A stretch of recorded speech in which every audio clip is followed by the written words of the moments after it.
வேதம் சொல்லுகிறது எரிகோ இஸ்ரவேல் புத்திரருக்கு முன்பாக அடைக்கப்பட்டிருந்தது. அடைக்கப்பட்டிருக்கிறதோட பிரச்சனையை பத்தி பார்க்கலாம். ஏன்னா நிறைய நேரங்களில் நமக்கு ஒரு பைபிளை சேர்ந்து படிக்கும் போது அந்த வெற்றிகள் நம்ம கண்ணுக்கு தெரியாத அளவு அவங்களுக்கு இந்த டிஃபிகல்டிஸ் நம்ம நோட் பண்றது அவர் என்ன சேலஞ்ச் அவங்க இருந்தாங்க. ஏன் அதுல என்ன தப்பு நோட் பண்ணாட்டி என்ன அப்படின்னா, நோட் பண்ணலன்னா நமக்கு அந்த சவால் வரும்போது பிசாசு நம்மளை ஏமாத்திடுவோம். யோர்தான் நதி கரையில் இருக்கிற முதல் பட்டணம் எரிகோ, ஒரு விஸ்தாரமான பட்டணம். அந்த பட்டணத்தை தாண்டலைன்னா அடுத்த இடத்துக்கு போக முடியாது. ஸோ அடுத்த இடத்துக்கு போனா எவ்வளவு நாள் இதை நம்பி இருக்கிறது. So there is some kind of pressure in the situation.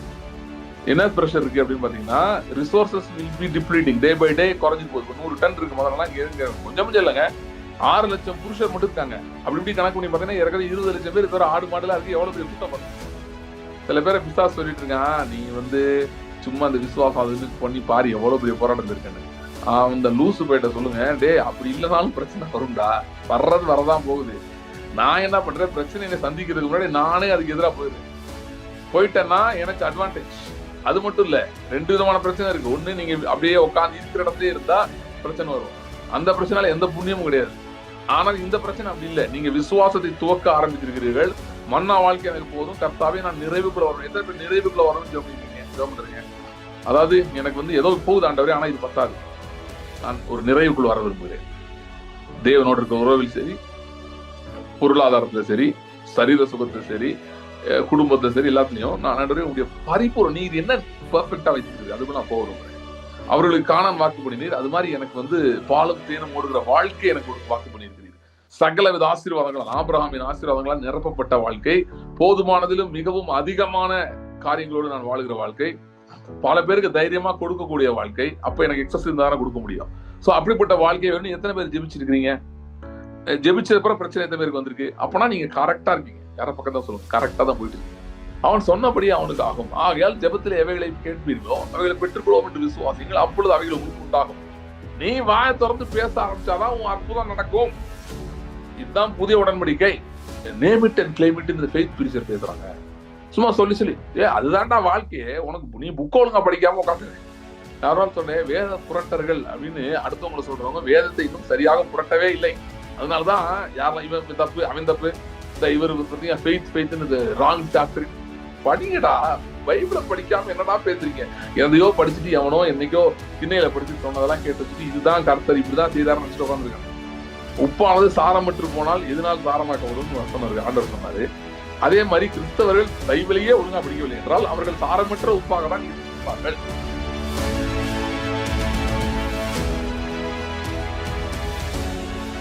Thank you Jesus, thank you Lord. ஆண்டவரே, இந்த நாளிலும் உடைய சமூகத்துக்கு நாங்கள் வருகிறோம்.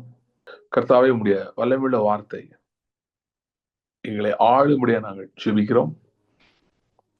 எங்களுடைய மனது, எங்களுடைய இருதயம், ஆண்டவர், எங்களுடைய சிந்தைகள், யோசனைகள், செயல்பாடுகள் எல்லாவற்றின் மேலும் கர்த்தருடைய வார்த்தையின் ஆளுகை இருக்க முடியாது நாங்கள் ஜெபிக்கிறோம்.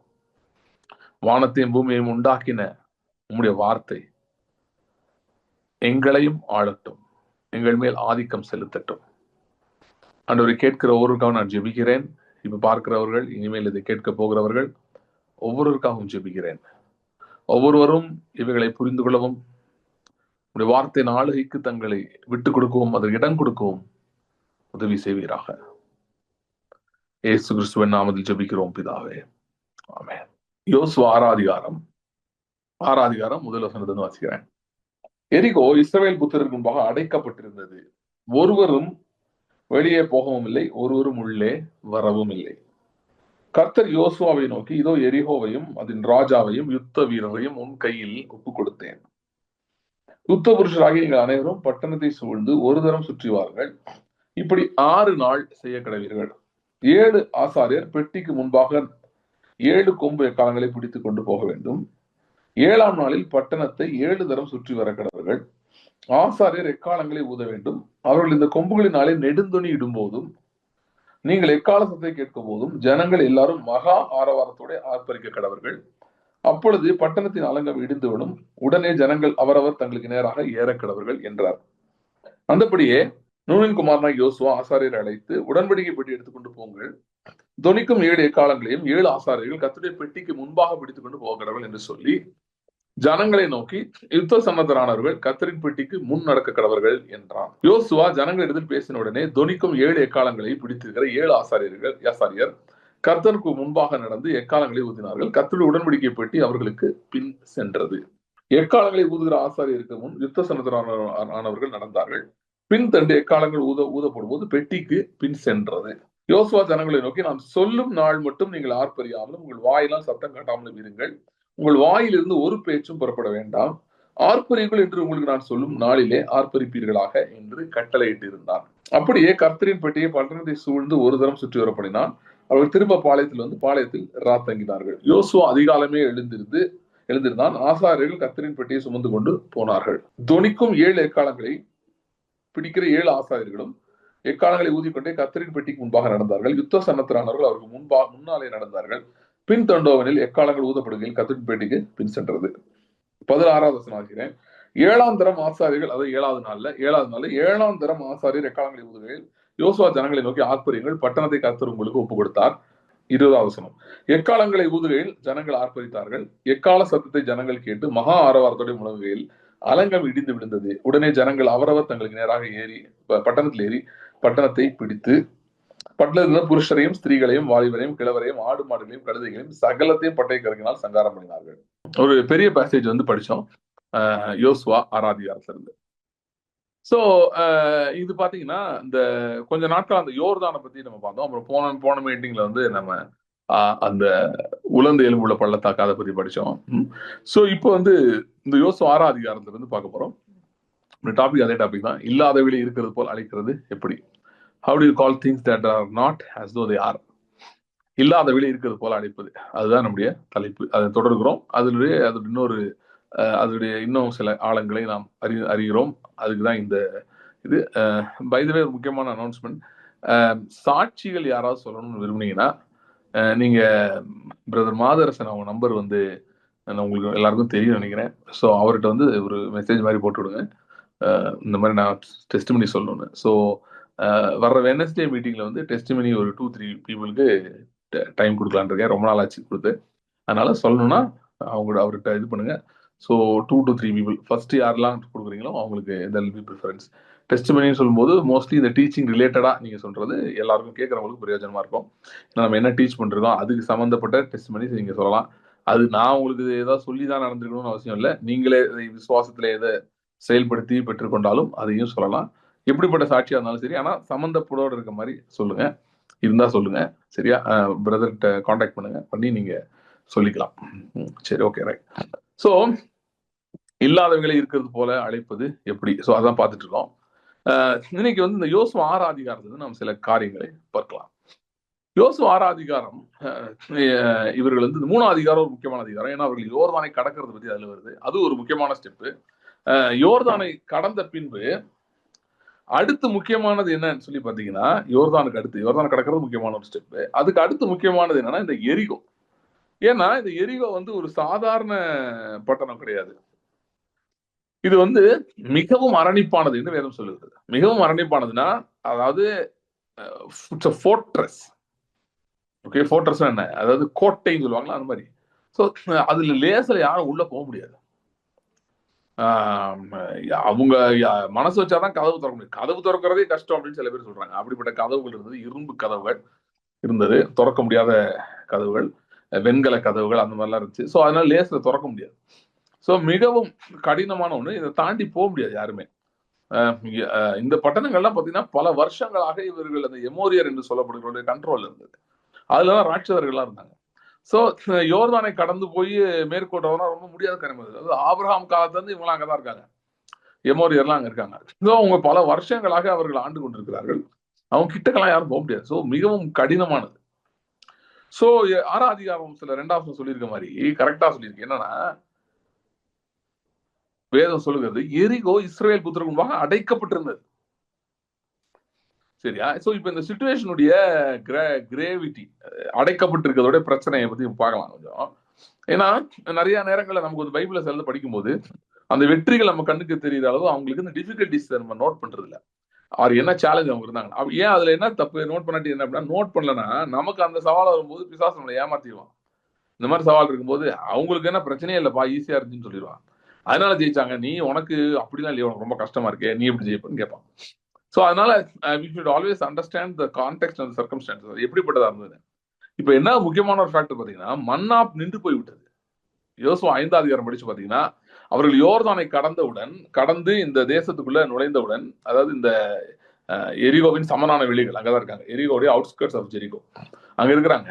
அங்க வந்து பாத்தீங்கன்னா மன்னா இல்ல, மன்னா ஸ்டாப்டு. சோ அவங்க எதை நம்பி இருக்கிறாங்கன்னா, அங்க இருக்க விளைச்சல் நம்பிதான் இருக்காங்க. ஓகே, இப்ப அந்த விளைச்சல் என்ன அப்படின்னா, அந்த எரிகோவை விதைச்சவங்க எரிகோடைய அறுவடை, அது எரிகோடைய அந்த வெளிகள், அதுல இருக்கிற அந்த விளைச்சலை இவர்கள் இது நோக்கி இருக்கிறார்கள். அங்க இருந்தா கதிர்கள் எடுத்து சாப்பிட்டு இருக்காங்க. இமேஜின், இந்த எரிகோ கோட்டையை தகர்க்கல, அதை தாண்டி போல, அங்கேயே நிக்க வேண்டியதாச்சு. ஏன்னா எரிகோ ஃபர்ஸ்ட் ஃப்ரான்டியர், முதல் யுத்தமே அதுதான், முதல் கட்டமே அதுதான். எரிகோவே தாண்டலன்னா இவங்க போக முடியாது. ஓகே, சோ எரிகோ வந்து செக்யூர்லி ஷட்னு போட்டிருக்கு. அதாவது 2 பேர் வேவு பார்க்க வந்தவன கூட அவங்க வந்து சல்லடை போட்டு தேடுறாங்க. 2 பேர் வேவு பார்க்க ராகா வீட்டுக்கு போனவங்க அவங்கள தேடி நியூஸ் வீடியோ போய் செஞ்சு 2 பேரை விடுறது அப்படி யோசிக்கிறாங்க. அப்படா எப்படி இருக்குன்னு யோசிச்சு பாருங்க, இந்த ராணுவத்தை எப்படி உள்ள விடுவாங்க. ஸோ இஸ்ரேலை வந்து ரொம்ப லாக் பண்ணி வச்சிருக்காங்க. இஸ்ரேல முன்னாடி போக முடியல. இப்ப பிரச்சனை என்னன்னா, இப்ப கொஞ்ச நாள்ல வந்து இங்க இருக்க ஓகே பயிர்கள் கொஞ்சம் இருக்கு, அது கொஞ்ச நாள் சாப்பிடலாம். எவ்வளவு நாள் சாப்பிடுறது? அட் சம் பாயிண்ட் இவங்க ஓவர் டேக் பண்ணலன்னா, உள்ள போய் இன்னும் எடுக்கலாம். இப்ப இதை தாண்டி தான் அடுத்த ஊருக்கு போகணும். இந்த ஊரே தாண்டலாம் அடுத்த ஊருக்கு போக முடியாது. யோர்தான் கரையில் இருக்கிற முதல் பட்டணம் எரிகோ, ஒரு விஸ்தாரமான பட்டணம். அந்த பட்டணத்தை தாண்டலைன்னா அடுத்த இடத்துக்கு போக முடியாது. சோ அடுத்த இடத்துக்கு போனா எவ்வளவு நாள் இதை நம்பி இருக்கிறது? So there is some kind of pressure in the situation. என்ன ப்ரெஷர் இருக்கு அப்படின்னு பாத்தீங்கன்னா, resources will be depleting day by day, குறைஞ்சிட்டு போகுது. 100 டன் இருக்கு முதல்ல, இங்க கொஞ்சம் இல்லைங்க, 6 லட்சம் புருஷர் மட்டும் இருக்காங்க. அப்படி இப்படி கணக்கு பண்ணி பாத்தீங்கன்னா 20 லட்சம் பேர் இதுவரை ஆடு மாடுலாம் இருக்கு. எவ்வளவு பெரிய கூட்டம் பாருங்க. அதுதான் மோசம். ஒரு இடத்துல ஆண்டவர் வந்து, நான் இவங்களுக்கு எல்லாம் கறி கொடுக்கணும், எங்க இருந்து கொடுப்பீங்கன்னு டென்ஷன் ஆயிட்டான். ஆண்டவர் 20 லட்சம் பேர் இருக்காங்க, ஆட்கள் மட்டும், மென் மட்டும் 6 லட்சம் பேர். அதுல ஒவ்வொருத்தனும் அண்டா சோறு சாப்பிடுவான். இவனுக்கு எப்படி நான் கொடுப்பேன், எங்க இருந்து கொடுப்பேன்னு கேட்டாங்க. ஏன்னா இது மிகப்பெரிய கூட்டம், ஏதோ ஒரு 4-5 பேர் குரூப்பா போல. சோ யோசுவாக்கு வந்து பல காரியங்கள் யோசிக்கணும் இல்லையா? ஏன்னா முன்னாடி மோசேக்கு என்ன பண்ணாங்கன்னு யோசுவாக்கு நல்லா தெரியும். இந்த குரூப் இவங்களுடைய பெற்றோர்கள், அவங்க பிள்ளைங்க இப்ப இருக்காங்க, அந்த பெற்றோர் வந்து என்னெல்லாம் செய்யக்கூடியவர்கள், அவருடைய எபிலிட்டி என்னன்னு நல்லா தெரியும். சோ ஒரு பக்கம் அந்த பிரஷர் இருக்கு, எவ்வளவு நாள் இங்கே இருக்குது. இன்னொரு பக்கம் வந்து இவங்க இதையே தாண்ட முடியலன்னா அப்புறம் எப்படி, வாட் இஸ் த பாயிண்ட்? இந்த ஜேர்னியே மீனிங்லெஸ் ஆயிரும். ஆனா இன்னொரு பிரச்சனை பார்த்தீங்கன்னா, this is not a journey they can go back. இவங்க பின்னாடி போகக்கூடிய பயணம் இது இல்ல, இது முன்னாடி போயிட்டே இருக்க வேண்டிய பயணம் இது. ஏன்னா யோர்தானை கடந்தது சும்மா கடக்கல, கர்த்தருடைய வல்லமையினால் கடந்திருக்கிறார்கள். அப்ப திரும்ப கடக்கணும்னா திரும்ப கர்த்தருடைய வல்லமை வேணும். கர்த்தருடைய வல்லமை பின்னாடி போறது எப்படி வரும்? இவங்க வல்லமையில கடக்க முடியாது. ஓகே, சோ அவங்க ஒரு எப்பக்கமும் நெருக்கப்பட்ட சூழ்நிலை தான் இருக்காங்க. அது நம்ம புரிஞ்சுக்கணும். அப்படி ஒரு பேக்ரவுண்ட் அங்க இருக்கு, நமக்கு அது தெரியறது இல்ல, நம்ம சும்மா மேலோட்டம் படிச்சுட்டு போயிடுறோம். சோ எப்பக்கமும் நெருக்கப்பட்ட சூழ்நிலை இருக்கிறாங்க. கிறிஸ்தவ வாழ்க்கையிலே சில காலங்கள்ல ஆண்டவர் மன்னாவை கொடுக்கிறார். மன்னானா என்னன்னா, the provision that comes without you exercising faith. விசுவாசை பயன்படுத்தாமல், நீங்கள் விசுவாசத்துக்கு பயன்பாடு அவசியமே இல்லாமல் தேவன் கொடுக்கிறதுதான் மன்னா. நிறைய கிறிஸ்தவர்கள் என்ன நினைக்கிறாங்கன்னா, தேவன் மன்னாவே அவங்களுக்கு கொடுத்துட்டே இருக்கணும்னு நினைக்கிறாங்க. ஒரிஜினலா வனாந்திரத்தை கடக்கிறதுக்கு எவ்வளவு நாள் ஆகணும்? 11 நாள். காதேஸ் பர்னேயா வரைக்கும், காதேஸ் பர்னேயா தான் யோர்தானின் நதிக்கரை பார்டர் இந்த பக்கம். காதேஸ் பர்னேயா வரைக்கும் 11 நாட்கள் பயணம் எகிப்துல இருந்து. சோ தேவனுடைய திட்டம் மன்னா 11 நாள் தான் ஆக்சுவல் திட்டம். 40 வருஷம் ஆனதுக்கு காரணம் வந்து அவருடைய இருதய கடினத்தின் நிமித்தம் 40 வருஷம் ஆயிடுச்சு, அவிசுவாசத்தின் நிமித்தம். ஆனா அந்த சந்ததி மன்னா சந்ததி, அந்த சந்ததி மண்ணாலே சுத்துது. ஆனா இவர்கள் அடுத்தபடி போக விரும்புகிறவர்கள். எத்தனை பேர் அடுத்தபடி போகணும்னு நினைக்கிறீங்க? இல்ல இருக்கிறதே இருக்கும்னு நினைக்கிறீங்களா? இப்ப இருக்கிறது நல்லா இருக்கு பிரதர், இப்படியே இருந்துக்கலாம் நினைக்கிறீங்களா? அது கர்த்தருடைய வழியே கிடையாது. கர்த்தருடைய வழி வந்து மென்மேலும் மென்மேலும் மென்மேலும் உங்களை உயர்த்தி கொண்டே இருக்கிற வழிதான். ஆனா என்னன்னா, ஒவ்வொரு உயர்வுக்கும் முன்னாடி ஒரு யுத்தம் இருக்குது. சில பேர் சொல்றாங்க, இதுக்குதான் நாங்க இதெல்லாம் பண்றதே இல்ல பிரதர், எதுவுமே பண்றல, பேசாம இருக்கிறது அப்படி இருந்தீங்கன்னா கொஞ்ச நாள் யுத்தம் வந்துடும். சோ யுத்தம் வர்றது கண்டிப்பா வரதான் போகுது. சில பேரை பிசாசு சொல்லிட்டு இருக்கான், நீ வந்து சும்மா அந்த விசுவாசம் அதுன்னு பண்ணி பாரு எவ்வளவு பெரிய போராட்டத்தில் இருக்கேன்னு. அந்த லூசு போயிட்ட சொல்லுங்க, டே அப்படி இல்லைனாலும் பிரச்சனை வரும்டா, வர்றது வரதான் போகுது. நான் என்ன பண்றேன், பிரச்சனையை சந்திக்கிறதுக்கு முன்னாடி நானே அதுக்கு எதிராக போயிட்டேன்னா எனக்கு அட்வான்டேஜ். அது மட்டும் இல்ல, 2 விதமான பிரச்சனை இருக்கு. ஒண்ணு, நீங்க அப்படியே உட்காந்து இருக்கிற இடத்துல இருந்தா பிரச்சனை வரும், அந்த பிரச்சனைல எந்த புண்ணியமும் கிடையாது. ஆனால் இந்த பிரச்சனை அப்படி இல்லை. நீங்க விசுவாசத்தை துவக்க ஆரம்பித்திருக்கிறீர்கள். மன்னா வாழ்க்கை எனக்கு போதும், கர்த்தாவே நான் நிறைவுக்குள்ள வரணும். எத்தனை பேர் நிறைவுக்குள்ள வரணும்னு ஜெபம் பண்ணிருக்கீங்க, ஜெபம் பண்றீங்க? அதாவது எனக்கு வந்து ஏதோ போகுது ஆண்டவரே, ஆனா இது பத்தாது, நான் ஒரு நிறைவுக்குள் வர விரும்புகிறேன். தேவனோடு இருக்க உறவில் சரி, பொருளாதாரத்துல சரி, சரீர சுகத்துல சரி, குடும்பத்துல சரி, எல்லாத்துலயும் நான் ஆண்டவரே உங்களுடைய பரிபூர்ண நீர் என்ன பெர்ஃபெக்டா வைத்திருக்கிறீர்கள், அதுக்குள்ள நான் போக விரும்புறேன். அவர்களுக்கு காணான் வாக்கு பண்ணினீர், அது மாதிரி எனக்கு வந்து பாலும் தேனும் ஓடுகிற வாழ்க்கை எனக்கு வாக்கு பண்ணியிருக்கிறீர். சகலவித ஆசீர்வாதங்களால், ஆபிரகாமின் ஆசீர்வாதங்களால் நிரப்பப்பட்ட வாழ்க்கை, போதுமானதிலும் மிகவும் அதிகமான காரியங்களோடு நான் வாழுகிற வாழ்க்கை, பல பேருக்கு தைரியமா கொடுக்கக்கூடிய வாழ்க்கை. அப்ப எனக்கு எக்ஸஸ் இருந்தாலும் கொடுக்க முடியும். சோ அப்படிப்பட்ட வாழ்க்கையை வேணும். எத்தனை பேர் ஜெபிச்சிருக்கீங்க? ஜெபிச்சதுக்கு பிரச்சனை எத்தனை பேருக்கு வந்திருக்கு? அப்பனா நீங்க கரெக்டா இருக்கீங்க. யார பக்கம் தான் சொல்லுங்க, கரெக்டா தான் போயிட்டு இருக்கீங்க. ஒருத்தர் இருக்கான் பாத்தீங்களா, 40 வருஷம் ஒரே மாதிரி இருக்கான், 30 வருஷம் ஒரே மாதிரி இருக்கான். நீங்க நினைக்கலாம் அவன் அப்படி ஜபிக்கலையே, அவனுக்கு நல்லா போயிட்டு இருக்கேன்னு. சடிதியா பிரச்சனை வரும். நான் சபிக்கல, அதுதான் ரியாலிட்டி. ஏன்னா பிசாசு வந்து யாரையும் வந்து நீங்க அவன் எதுவும் நோண்டலன்னா அவன் நல்லா வச்சிருப்பான்லாம் சொல்ல முடியாது. அதான் அது பேர் பிசாசு. அது சும்மா அவன் உதவி செய்யறவங்களே குத்தி விட்டுருவோம் ஒரு நாள்ல. சரியா? யூதாஸ் வச்சு போட்டு யூதாஸ் என்ன பண்ணிச்சு பாத்தீங்களா, அந்த மாதிரி தான் பண்ணுவோம். அதனால வந்து நீங்க வந்து நான் விசுவாசத்துக்கு ஜோம் பிரச்சனை வந்துருச்சு அப்படி கிடையாது. நீங்க என்ன பண்றீங்கன்னா, விசுவாசத்திலே நீங்கள் படியெடுத்து வைக்கும் போது நீங்க நிறைய காரியங்களை அன்செட்டில் பண்ணி விட்டுறீங்க ஸ்பிரிச்சுவல்ல. அதன் விளைவாய் சில பிரச்சனைகள் வருகிறது. ஆனால் அதோட அது முடிக்கிறது இல்ல. எண்டு அது கிடையாது. ஏன் எண்டு அது கிடையாதுன்னா, விசுவாசத்தை நீங்கள் துவக்கி இருந்தாலும் உங்களை துவக்கும்படி தூண்டியவர் ஒருவர் இருக்கிறார். விசுவாசத்தை துவக்குகிறவரும் அவரே, விசுவாசத்தை முடிக்கிறவரும் அவரே. ஆகையால் மேகம் போன்ற இத்தனை திரளான சாட்சிகள் நம்மை சூழ்ந்திருக்க. எந்த சாட்சிகள்? விசுவாசத்தின் சாட்சிகள் அவர்கள். ஏன்னா அவர்கள் முன்னாட்களிலே விசுவாசத்தில் வாழ்ந்து ஜெயம் எடுத்தவர்கள். அவர்கள் என்று நம்மை சூழ நிற்கிறார்கள். சோ மேகம் போன்ற திரளான சாட்சிகள் நம்மை சூழ்ந்திருக்க, பாரமான யாவற்றையும் நம்மை நெருங்கி நிற்கிற பாவத்தையும் உதறி தள்ளிவிட்டு விசுவாசத்தை துவக்கிறவரும் முடிக்கிறவரும் ஆகிய இயேசு கிறிஸ்துவை நோக்கி நமக்கு நியமித்திருக்கிற ஓட்டத்திலே பொறுமையோடு ஓடக்கணும். எபிரேயர் 12:1-2. ஆகவே நிறைய பேர் நம்ம சுத்தி பார்த்துட்டு இருக்காங்க.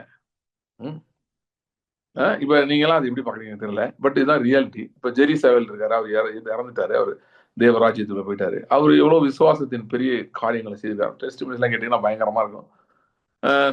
சமீப கால எக்ஸாம்பிள் சொல்றேன். நிறைய பரிசுத்தவான்கள் இருக்காங்க, பட் சமீப கால எக்ஸாம்பிளுக்காக சொல்றேன். இப்ப அவரு என்ன பார்த்துட்டு இருக்காரு அப்படின்னு பாத்தீங்கன்னா, இப்ப அடுத்து விசுவாசத்தை யார் எடுத்து அடுத்த லெவல் கொண்டு போறாங்கன்னா அவர் பார்த்துட்டு இருக்காரு. ஹேகின், பிரதர் ஹேகின், அவரும் தேவனுடைய ராஜ்யத்துக்குள் பிரவேசிட்டார், மரித்திட்டார். அவரு இந்த மாதிரி ஆட்கள் அப்போஸ்தலன் பவுல் எடுத்துக்கோ. இதுக்கு சில பேருக்கு இதெல்லாம் கொஞ்சம் ஒரு மாதிரி நினைப்பாங்க. அதெல்லாம் ஒரு மாதிரி நினைக்க தேவையில்லை, ஏன்னா இதெல்லாம் உண்மை. அப்போஸ்தலன் பவுல் எடுத்துக்கோங்க, அவர் இருக்காரு. அவர் ஒரு விசுவாசத்தை பத்தி எவ்வளவு போதித்தவர், விசுவாசத்துல வாழ்ந்தவர். சோ இவங்க எல்லாருமே எதுக்கு பார்த்துட்டு இருக்காங்க? இவங்க மேகம் போன்ற திரளான சாட்சிகள். விசுவாசத்தை யார் அடுத்த லெவல் எடுத்து போறோம்? ஆபிரகாம். இவங்க எல்லாம் பார்த்துட்டு இருக்காங்க. சோ இவர்கள் எல்லாருக்கும், இவங்க யாருக்காவது ரோடு ஈஸியா இருந்ததா? யாருக்கும் ரோடு ஈஸியா இல்லை, கஷ்டமா தான் இருந்தது. ஆனால் ஜெயம் இருந்தது. சரி, 2 ஆப்ஷன் தான், நல்லா புரிஞ்சுக்கோங்க. பிசாசு இல்லாம சொல்லுவாங்க, அதெல்லாம் நம்பாதீங்க. பொய்யன். 2 ஆப்ஷன் தான். கொஞ்சம் கஷ்டமா இருக்கும், ஆனா ஜெயமும் இருக்கும். அது விசுவாச வாழ்க்கை. எந்த கஷ்டமும் இல்லாத மாதிரி இருக்கும், அதாவது ஸ்மூத்தா இருக்கும், ஒரு பெரிய எதுவும் இதா இல்லாத மாதிரி இருக்கும். ஆனா 1 டபக்குன்னு பிடிங்கிட்டு போயிடும் எல்லாம். இது வந்து விசுவாசம் இல்லாத வாழ்க்கை. ஆக மொத்தம் 2லயும் பிரச்சனை இருக்கு. சரியா? நீங்கள் ஞானவான்கள், விசுவாசத்தை தேர்ந்தெடுத்திருக்கிறீங்களா, நீங்கள் ஞானவான்கள். கர்த்தருடைய வார்த்தையின்படி நிற்க வேண்டும் தேர்ந்தெடுத்திருக்கிறீங்களா, நீங்கள் ஞானவான்கள். சோ இங்க இஸ்ரேல் ஜனங்களுக்கு பாத்தீங்கன்னா, எரிகோ அடைக்கப்பட்டுருச்சு. ஒருவரும் உள்ளே போகவும் இல்லை, வெளியே வரவும் இல்லை. இஸ்ரேல் புத்திரர் நிமித்தம் அடைக்கப்பட்டது என்று வேதம் சொல்லுகிறது. சோ நல்லா அடைச்சு வச்சுட்டாங்க. யாரும் உள்ளே போகல, வெளியே போகல, ஃபுல்லா லாக் ஆயிடுச்சு. நான் சொன்ன மாதிரி இவங்களுக்கு ஒரு இக்கட்டான சூழ்நிலை. என்னன்னா, இன்னும் கொஞ்ச நாளுக்கு தான் சப்ளைஸ் இருக்கும். எவ்வளவு நாள் இருக்குன்னு தெரியாது. ஏன்னா 20 லட்சம் பேர் இருக்காங்க. சோ ஒரு நெருக்கடியான சூழ்நிலை தான். இந்த நெருக்கடியான சூழ்நிலை விசுவாச வாழ்க்கையின் ஒரு பெரிய அம்சம் என்னன்னா, விசுவாசத்தை துவக்கவரும் முடிக்கிறவருமாகிய இயேசு கிறிஸ்து உங்களோடு இருக்கிறார். அதுதான் மிக பெரிய விஷயம். சில நேரம் பாருங்க, விசுவாச வாழ்க்கை ஏதோ எப்படி நமக்கு புரிய வச்சுக்கிறான்னா, நீ தனியா ஏதோ பண்ணணும். ஏன்னா நம்ம விசுவாச அறிக்கை எல்லாம் பேசுறோம்ல, நீயே பேசி நீயே பண்ணி ஏதோ பண்ணிக்கோ, அப்படிதான் பாரு, ஆண்டவர்லாம் உனக்கு கூட வரமாட்டாரு. விசுவாசத்தை துவக்கிறவரும் முடிக்கிறவருமாகிய இயேசு கிறிஸ்து நம்மோடு வருகிறார். இன்னைக்கு முதல் விஷயம் தான் உங்களுக்கு சொல்ல போறேன். இல்லாததை இருக்கிறது போல் அழைக்கிற அந்த ஜேர்னி ஆரம்பிச்சிட்டீங்களா? இல்லாதவைகளுக்காக ஜெபிக்க ஆரம்பிச்சிட்டீங்களா? இல்லாதவைகளை அழைத்து அனுப்ப ஆரம்பிச்சிட்டீங்களா? பொருளாதாரமோ சரீர சுகமோ எந்த ஏரியாவோ இல்லாததை நீங்க கேட்டு வாங்க ஆரம்பிச்சிட்டீங்களா? ரிக்வஸ்ட் பண்ண ஆரம்பிச்சிட்டீங்களா? எனக்கு வேணும்னு ரிக்வஸ்ட்ல ஜெபிக்க ஆரம்பிச்சிட்டீங்களா? கட்டளை கொடுக்க ஆரம்பிச்சிட்டீங்களா? immediately Christ is walking with you. புரிஞ்சுக்கோ, முக்கியமானது. சரி, நம்ம போற இடத்துல ஆண்டவர் நம்மளோட வருவாரு. இப்ப யாக்கோப்ட்ட சொன்னார், நீ போற இடமெல்லாம் நான் கூட வந்து உன்னை உன் தகப்பன் வீட்டுக்கு திரும்ப வர பண்ணுவேன்னு சொன்னாரு. அது பொதுவா நம்ம சொல்றோம் பாருங்க, ஆண்டவர் என் கூட இருக்காரு, எப்பயுமே கூட இருப்பாரு. ஓகே, அப்படின்னா விசுவாச பயணத்தில் நீங்க போகும்போது எவ்வளவு அதிகமாய் கூட இருப்பார். அது மட்டும் இல்ல, விசுவாச பயணத்தில் நீங்கள் சில சவால்களை சந்திக்கும் போது எவ்வளவு அதிகமாய் கூட இருப்பார். யோசிச்சு வரேன். இது நீங்க தனியா பண்றது இல்ல. நல்லா கவனிங்க, நான் பேசுறது ஒரு தடவை ஒரு மாதிரி புரியுது. இப்படி புரிஞ்சுட்டா தப்பு. எப்படின்னா, நீயே எப்படியாவது கமெண்ட் பண்ணிக்கோ, நீயே எதையாவது சொல்லி வாங்கிக்கோ. No no, he is walking with you. Let this be the first confession. உங்களோட முதல் அறிக்கை அது இருக்கட்டும். மரணத்தை ஜெயித்த கிறிஸ்து என்னோடு இருக்கிறார். உலகத்தில் இருப்பவனும், உலகத்துல சவால்கள் இருக்கு இல்லையா, பிரச்சனைகள் இருக்கு இல்லையா, நீங்கள் விசுவாசத்தை சோதரிக்க வேண்டிய, அடைய வேண்டிய காரியங்களும் உலகத்தில் இருக்கு. கரெக்டா? உலகத்தில் இருப்பவனிலும் உங்களில் இருப்பவர் பெரியவர். கிறிஸ்துவானவர் மகிமை நம்பிக்கையாய் உங்களுக்குள் இருப்பதே அந்த ரகசியம்.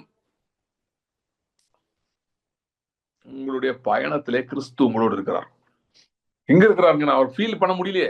நம்ம ஏன் அவர் இருக்கிறத மதிக்க மாட்டேங்கிறோம்னா, நாம் அவரை நம்முடைய மனதிலும் உணர்ச்சிகளிலும் தேடுகிறோம். அநேக நேரங்களிலே அவர் நம்முடைய மனதில் இல்லாமல் இருக்கலாம், சில சூழ்நிலைகளிலே, சில இடங்களிலே, உணர்ச்சிகளிலே சில இடத்துல அவர் இல்லாம இருக்கலாம். ஆனால் ஒரு இடத்துல அவர் எப்பயுமே இருக்கிறார். அது எங்க இருக்கிறார்? நம்முடைய ஆவியில் இருக்கிறார். நம்முடைய ஆவியுடனே கூட இருக்கிறார். நம்முடைய ஆவியாகவே இருக்கிறார். அங்கதான் அவர் இருக்கார். அங்க இருக்கார். சோ உங்களுக்கு இந்த வருஷத்துக்கு விசுவாச அறிக்கை எழுதி வச்சிருக்கீங்களா? எதை டிக்ளேர் பண்றீங்க, எதை கேட்கறீங்கன்னு நான் சொன்னேன் முதல் மீட்டிங்ல. எழுதி வச்சிருக்கீங்களா? அந்த பேப்பர் எதா இருந்தா எடுத்துக்கோங்க. இல்ல அப்புறம் கூட நீங்க மெசேஜ் முடிச்சுட்டு போன பிறகு கூட பேப்பர் எழுதி வச்சிருந்தீங்கன்னா எடுத்துக்கோங்க. அது கீழே லாஸ்டா இல்ல ஃபர்ஸ்டா கூட எழுதிருங்க, இந்த பிரயாணத்தில் இயேசு என்னோடு இருக்கிறார். ஏனென்றால் இது நான் ஏதோ யார் மேலேயோ விசுவாசம் வைக்கல. இயேசு நம்முடைய விசுவாசத்தின், அதாவது நம்ம பல காரியங்களுக்காக விசுவாசிக்கிறோம், உண்மைதான். ஆனால் ஒரு காரியம் நம்முடைய எல்லா விசுவாசங்களுக்கும் அடித்தளமா இருக்குது. அது என்னன்னு தெரியுமா? ஒரு விசுவாசத்துல பல காரியங்கள் இருக்கு. பல காரியங்களுக்காக நம்ம விசுவாசத்தை பயன்படுத்துகிறோம், உண்மைதான். ஆனா நம்ம பயன்படுத்துகிற விசுவாசம் ஒரு மகா பெரிய விசுவாசத்தின் மேல் ஆணையிடப்பட்டிருக்கிறது, இல்லைன்னா அஸ்திவாரப்பட்டிருக்கிறது. அது என்ன தெரியுமா? அது என்ன விசுவாசம் தெரியுமா? This is the faith, mother of all faiths. என்ன ஃபெய்த் தெரியுமா? தேவன் இயேசு கிறிஸ்துவை மரித்தோரிலிருந்து எழுப்பினார் என்கிற விசுவாசம். ரோமர் 10 சொல்லப்பட்டிருக்கு, தேவன் இயேசுவை மரித்தோரிலிருந்து எழுப்பினார் என்பதை விசுவாசித்தனால் ரட்சிக்கப்பட்டோம். இயேசு கிறிஸ்துவை விசுவாசித்தோம். அது குறிப்பா எதை விசுவாசித்தோம்? இயேசுவை தேவன் மரித்தோரிலிருந்து எழுப்பினார் என்பதை விசுவாசித்தோம். அப்படின்னா என்ன? இயேசு கிறிஸ்துவின் உயிர்த்தெழுதலை விசுவாசித்தோம். தேவனுடைய உயிர்த்தெழுந்த வல்லமை விசுவாசித்தோம். ஆகையால் ரட்சிக்கப்பட்டிருக்கிறோம். அப்ப அவர் எதுக்கு உயிர்த்தெழுந்தார்னா, வேதம் சொல்கிறது நம்மை நீதிமானாக்கும்படி, ரோமர் 5 சொல்லப்பட்டு நாம் நீதிமான்கள் ஆக்கப்படும்படி எழுப்பி இருக்கிறார். அது எப்படிங்க? அது எதுங்க நீதிமான் ஆக்கப்படும்படி எழுப்பியிருக்கிறார்? அப்படின்னா நம்மை நீதிமான் என்று முத்திரை குத்தும்படியார் எழுப்பியிருக்கிறார். அது ஏங்க முத்திரை குத்தணும்? நமக்கு தெரியும், இயேசுவின் மரணம் ரத்தத்திலே நம்ம நீதிமான் ஆக்கப்பட்டோம். ஆனா உலகத்தை பொறுத்தவரை, மற்றவர்களை பொறுத்தவரை, ஏன் உங்க மனதை பொறுத்தவரை சில நேரம் மனதுல சில காரியங்கள் விசுவாசிக்க முடியல இல்லையா? இருதயத்துல சில காரியங்கள் விசுவாசிக்க முடியல, டஃபா இருக்குல்ல? உங்கள் மனது இருதயத்தை பொறுத்தவரையே நீங்க எப்ப நீதிமான் ஆக்கப்படுறீங்க? நீங்க விசுவாசித்த காரியம் நடக்கும் போதுதான் நீங்க நீதிமான் ஆக்கப்படுறீங்க. உங்க மனது அப்பதான் ஒத்துக்கும், நீதிமான் ஆமா, நீ உண்மையிலே ஆசிரியப்பட்ட. உங்க இருதயம் அப்பதான் ஒத்திக்கும். நிறைய நேரத்துல அது வரைக்கும் ஒத்துக்காது. எஸ்பெஷலி நீங்க ஜெபம் பண்ற காரியம் ஒரு புது காரியம், இல்ல பெரிய காரியம், கடினமான காரியம்னா அது ஒத்துக்காது. உங்களை நீதிமான் ஆக்காத, உங்களை குற்றப்படுத்திட்டு இருக்கும். என்ன சொல்லும்? நீ இதெல்லாம் உனக்கு நடக்குமா? இதெல்லாம் நடந்துருமா? அது எப்படி வரும்? நீ தப்பா ஜெபம் பண்ற, இந்த மாதிரி எல்லா எண்ணமும் வரும். உங்க மைண்ட்ல இருந்து வரும், உங்களுக்குள்ள இருந்தே வரும். அதனாலதான் நிறைய நேரம் நம்ம ஏன் நம்ம ஜெபத்தை நிறுத்திடுறோம், ஏன் விசுவாச அறிக்கை நிறுத்திடுறோம்னா, நமக்குள்ள இருந்தே வந்ததுனால ஐயோ நம்மளே ஒரு கன்வின்ஸ் ஆயிட்டோம் நமக்குள்ளேயே. அதனாலதான் ஏத்துக்கிட்டோம். ஆனா அது நம்ம ஏற்றுக்கொள்ள வேண்டிய அவசியம் இல்லை.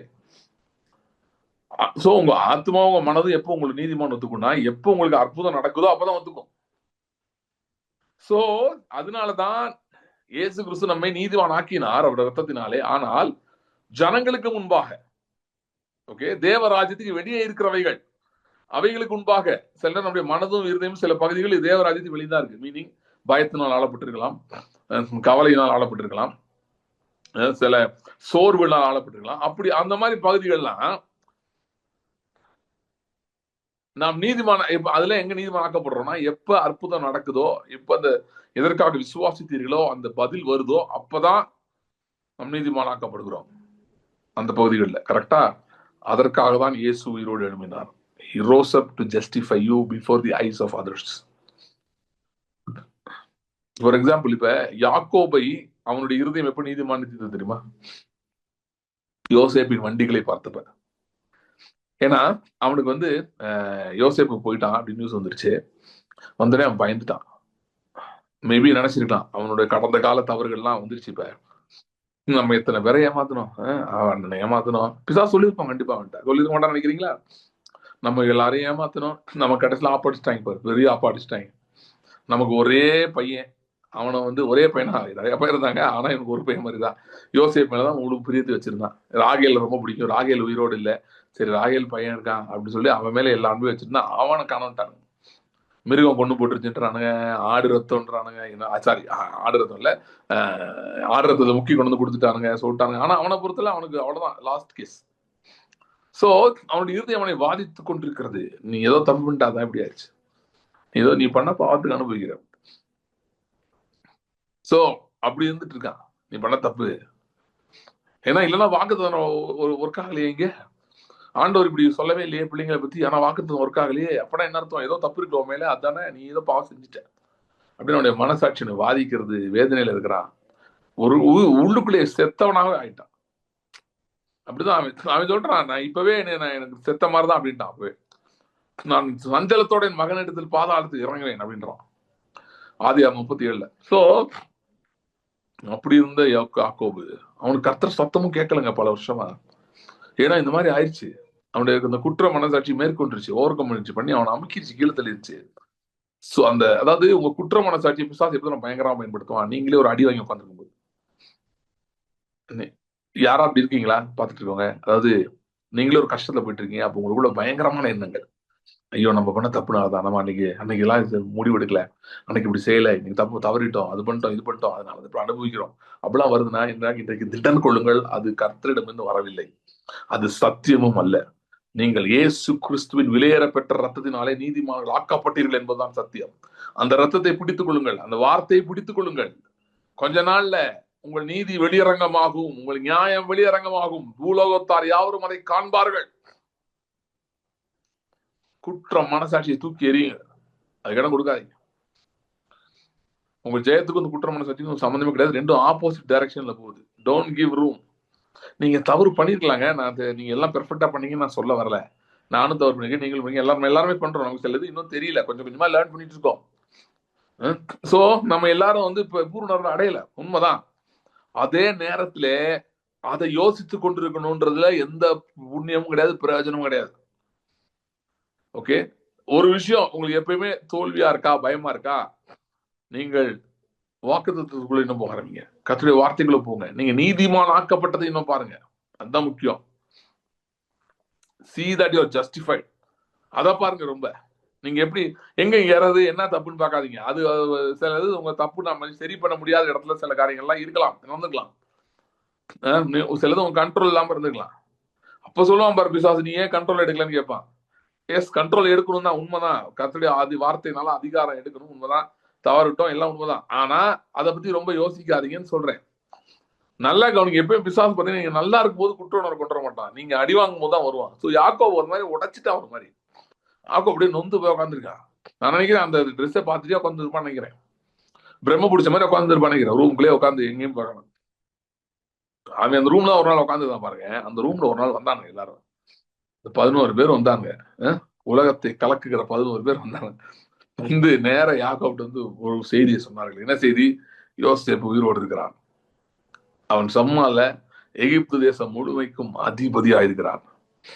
யோசேப்பு அவங்க பிரதர்ஸ்ட சொன்னா, வெளிப்படுத்தின பின்பு சொன்னா, நீங்க வந்து பாருங்க, வந்து பாருங்க, என்னை வந்து பாருங்க, நான் எப்படி இருக்கேன்னு எங்க அப்பாட்ட போய் சொல்லுங்க, எகிப்துல எனக்கு இருக்கிற மகிமையை போய் சொல்லுங்க. அதான் வந்து காட்டுறாங்க. அதான் வண்டியெல்லாம் அனுப்பிட்டான். யோசிச்சு பாருங்க, வண்டினா நீங்க எப்படி யோசிச்சு பார்க்கணும்னா, சும்மா ஏதோ 4 வண்டி வச்சு போன நினைக்க கூடாது. இந்த மாட்டு வண்டி மாதிரி பொதி அள்ளிட்டு போற மாதிரி. எகிப்தின் வண்டிகள் அந்த நாட்களிலே மிகவும் பிரபலியமாய் இருந்தவர்கள். யோசிச்சு பாருங்க, இன்னைக்கு டேர்ம்ல சொல்லணும்னா, திடீர்னு இவனுங்க கழுதையில போனவனுங்க, கழுதைன்னா வச்சுப்போம் ஒரு நார்மல் மாருதி கார்ல போயிருக்கானுங்கன்னு வச்சுக்கோமே, நம்ம ஊருக்கிட்ட சொல்லி புரியுற மாதிரி பேசுவோம். மாருதியில நார்மல் மாருதி கார், ஒரு ஆவரேஜ் கார், ஒரு சின்ன கார்ல கிளம்பி போயிருக்காங்க யோசேப்பை பார்க்க. திரும்ப பென்ஸ் ஆடி எல்லாம் வருது. வேற என்ன இருக்கு, வேற பெரிய பெரிய கார் என்ன இருக்கு, அட்லீஸ்ட் கார் பேரா தெரியணும், அதே தெரியணும். ரொம்ப ரோல்ஸ் ராய்ஸ் இந்த மாதிரி பயங்கரமான கார்ஸ் தான் வந்து இறங்குது. யாக்கோ பாக்குறான், யார என்னடா இவனுங்க நம்ம பசங்க எப்படா கார்ல வந்தானுங்க, டே என்னடா எங்க திருடிட்டு வந்துட்டீங்களா, நீங்க அப்படிப்பட்டவங்க தானே, ஏதாவது பண்ணிருவீங்களேன்ட்டு அப்படியே அதிர்ச்சியில பாக்குறான். பார்த்தா கடைசியில அவனு சொல்றானுங்க, சார் இதெல்லாம் அப்பா இதெல்லாம் ஜோசப் போட்டது. ஜோசப்பா, ஜோசப் செத்து போயிட்டா, நீங்க தானடா சொன்னீங்க. இல்ல இல்ல, ஜோசப் உயிரோட இருக்கிறான், அவன் எகிப்து முழுவதுக்கும் அதிபதி ஆயிருக்கிறான். அந்த செய்தி வந்து வேதம் சொல்லுகிறது. இந்த செய்தி கேட்டனே அவன் இருதயம் வந்து மூர்ச்சி அடைந்தனா ஒரு செகண்ட் ஸ்டாப் ஆயிடுச்சான். அப்படின்னு வாய் திறந்த மாதிரி, என்னது உயிரோடு இருக்கானா சொல்லிட்டு நம்பலையா. அப்புறம் போய் வண்டியை பார்த்தானா. பாவம் வயசுதான காலம், கஷ்டப்பட்டு நடந்து வந்திருப்பான்னு நினைக்கிறேன், வந்து வெளியே வந்து பார்த்துருப்பான்னு நினைக்கிறேன். பார்த்து எனக்கு கொஞ்சம் யோசிச்சு பார்க்க முடியுது. எப்படின்னா, இந்த லார்ட் ஆஃப் தி ரிங்ஸ் அந்த ஸ்டோரியில ஒரு இதே ஒரு கேரக்டர் இருக்கு. அது அவன் பையன் இறந்து போயிடுவான். அந்த ஆள் வந்து பைத்தியம் பிடிச்ச மாதிரி ஆயிடுவான். ரெண்டு பையன், அதுல ஒரு பையனை ரொம்ப பிடிக்கும் அந்த ஆளுக்கு. அந்த பையன் இறந்து போயிடும். ஒரு வாரில் போய் இறந்துருவான். அது அவன் ரொம்ப அந்த ஆளே பைத்தியம் பிடிச்ச மாதிரி ஆயிடுவாரு. அப்படியே வயசானவர் அப்படியே உட்காந்துருப்பாரு. அந்த மாதிரிதான் இருந்திருப்பான் நினைக்கிறேன் யாக்கோபு. ஆனா இவன் திடீர்னு போய் பாக்குறான். பார்த்தானே வண்டி நிக்குது, எல்லாம் நிக்குது. உடனே வேதம் சொல்லுகிறது, அவர்கள் தகப்பனாகிய யாக்கோபின் இருதயம் உயிர்த்தது. ஆவி உயிர்த்தது. இருதயம் இல்ல, ஆவி உயிர்த்தது. Spirit came back to life. மறுபடியும் உயிர்த்தது. உடனே அதை பார்த்துட்டு சொல்றான், யோசேப் இன்னும் உயிரோடு இருக்கிறானே, அது போதும். ஓகே, அது போதும் அப்படின்றான். சோ ஒரு பெரிய சேஞ்ச் நடக்குது பாருங்க, பெரிய மாற்றம் நடக்குது. சோ அதே போலதான் பாருங்க, நம்முடைய விசுவாச பயணத்திலே தேவன் நம்மோடு நடக்கிறவர், நம்மோடு இருக்கிறவர். ஓகே, அது எப்படிப்பட்டவர், உயிர்த்தெழுந்தவர்னு சொன்னேன். சோ இப்படிப்பட்ட காரியங்களை செய்யும்படியாதான் அந்த பாயிண்ட் தான் யாக்கோபு நீதிமானாக்கப்படுகிறான். யாரு முன்னாடி? அவன் இருதயத்திலே அப்பதான் ஒத்துக்கிறான். கர்த்தர் அவனை சொல்லிட்டாரு என்னைக்கோ, அவனுக்கு அதை ஏத்துக்க முடியல. அது ஏன்னா ஏத்துக்க முடியல. ஏன் ஏத்துக்க முடியல, ஏன் இப்படி நடக்குது, அதனால ஏத்துக்க முடியல. அப்புறம் ஏன் யோசேப் போனா, நான் நீதிமானா தான், ஏன் யோசேப் போனா? யோபு 1-2 இடத்துக்கு போலாம், யோபு மாதிரி போயிடலாம். யோபு மாதிரி யோபு சொல்லிட்டா நான் நீதிமான், கர்த்தர் தான் ஃபால்ட், அவர் தான் எதை பண்ணிருக்காருன்னா.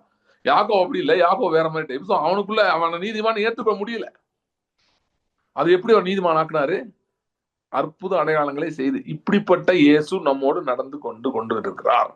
விசுவாச வாக்கியங்கள்ல ஸ்டேட்மெண்ட்ஸ்ல முக்கியமான ஸ்டேட்மெண்ட் இது. ஏன்னா இதைத்தான் நீங்கள் விசுவாசிக்கிறீர்கள். கிறிஸ்தவ விசுவாசம் என்பது இன்னைக்கு கொடுமை, காமெடி நடந்துட்டு இருக்கு. கிறிஸ்தவ விசுவாசம்னா நீ அதை பத்தி தைரியமா சொன்னியா, 4 பேர்ட்டு பேசினியா, டே அவனுக்கு என்னன்னு இன்னும் தெரியல, அவன் என்னத்த போய் சொல்லுவான்? பப்ளிக்கா பேசணும், அதான் முக்கியம்.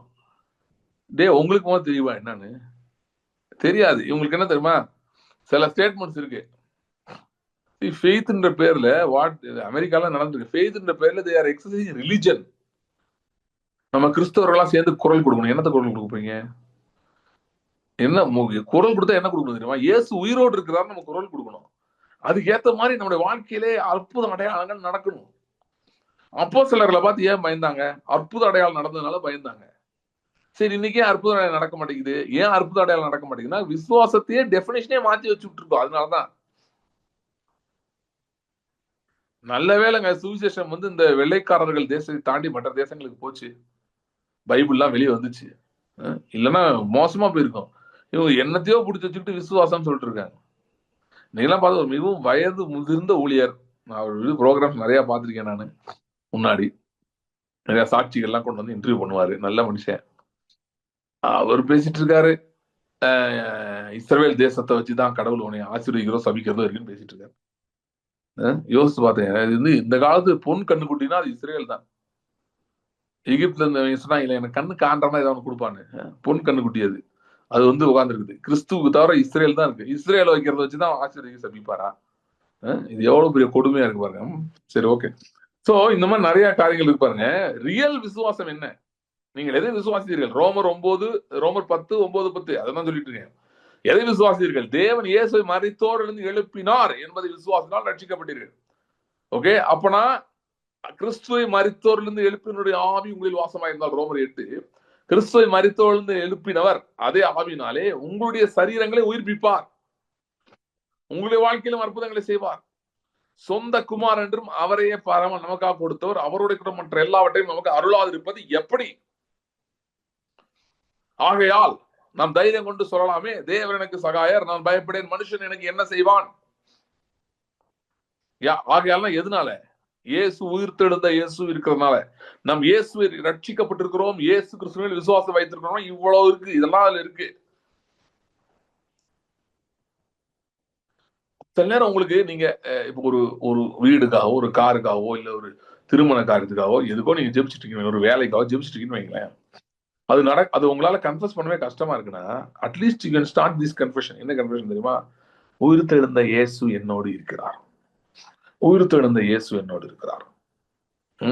சரி, ரைட். நம்ம படிச்ச பகுதிக்குள்ள போலாம். நான் ஒரு இன்ட்ரடக்ஷன் மாதிரி சில காரியம் சொல்ல வந்தேன், அதான் இவ்வளவு சொல்லிட்டேன். Anyway, let's go to the point. என்னன்னா, இங்க இந்த இந்த யோசுவா ஆராதிக்கிறத பத்தி ஒரு முக்கியமான மாற்றம் இருக்குது யுத்தத்துல. அதை பத்தி உங்களுக்கு நான் காட்ட விரும்புறேன்.